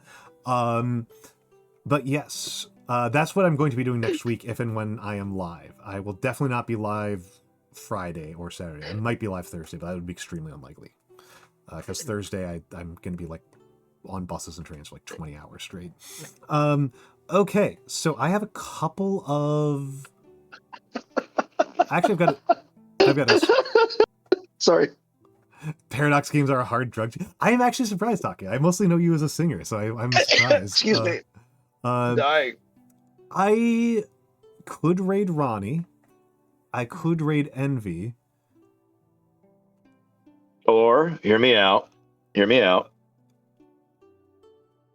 Wait, who's Ronnie? Ronan. Yeah. You sick freak. Big Ron. I am actually leaning towards Azzy because she's doing a 24-hour birthday stream. Ooh. She's playing Deadly Premonition. Let's go. Most excellent. Let's do it. Aziza is my sister. She is not very similar to me. in the VTubing sense? Yes. In the VTubing sense. Yes, she is confusingly she's my VTubing sister, but also my flesh sister because she is a mimic made of flesh. Her hair is flesh. Understandable. Yes. So, folks, be nice to my sister. Discord. This is my Discord. We did a movie watch along last night of what did we watch? Michael Clayton, Legally Blonde, and Baby Driver. And I do movie nights most Wednesdays. Baby Driver. Baby Driver's so good. I've watched it 3 times this year. You want to make it 4? If you want to do other Heyo. raid messages, you are absolutely welcome to do so. I'm not watching a movie right now, man. And if I do, it's going to be Palm Springs because I just downloaded it and I want to watch Palm Springs. there's my raid message if you happen to be subbed. Thank you all. Check out my friends. Watch my streams. Don't go to my YouTube because I don't do anything with it, or do go to my YouTube and just be disappointed by the fact that I don't actually upload anything. And have a lovely night. Peace.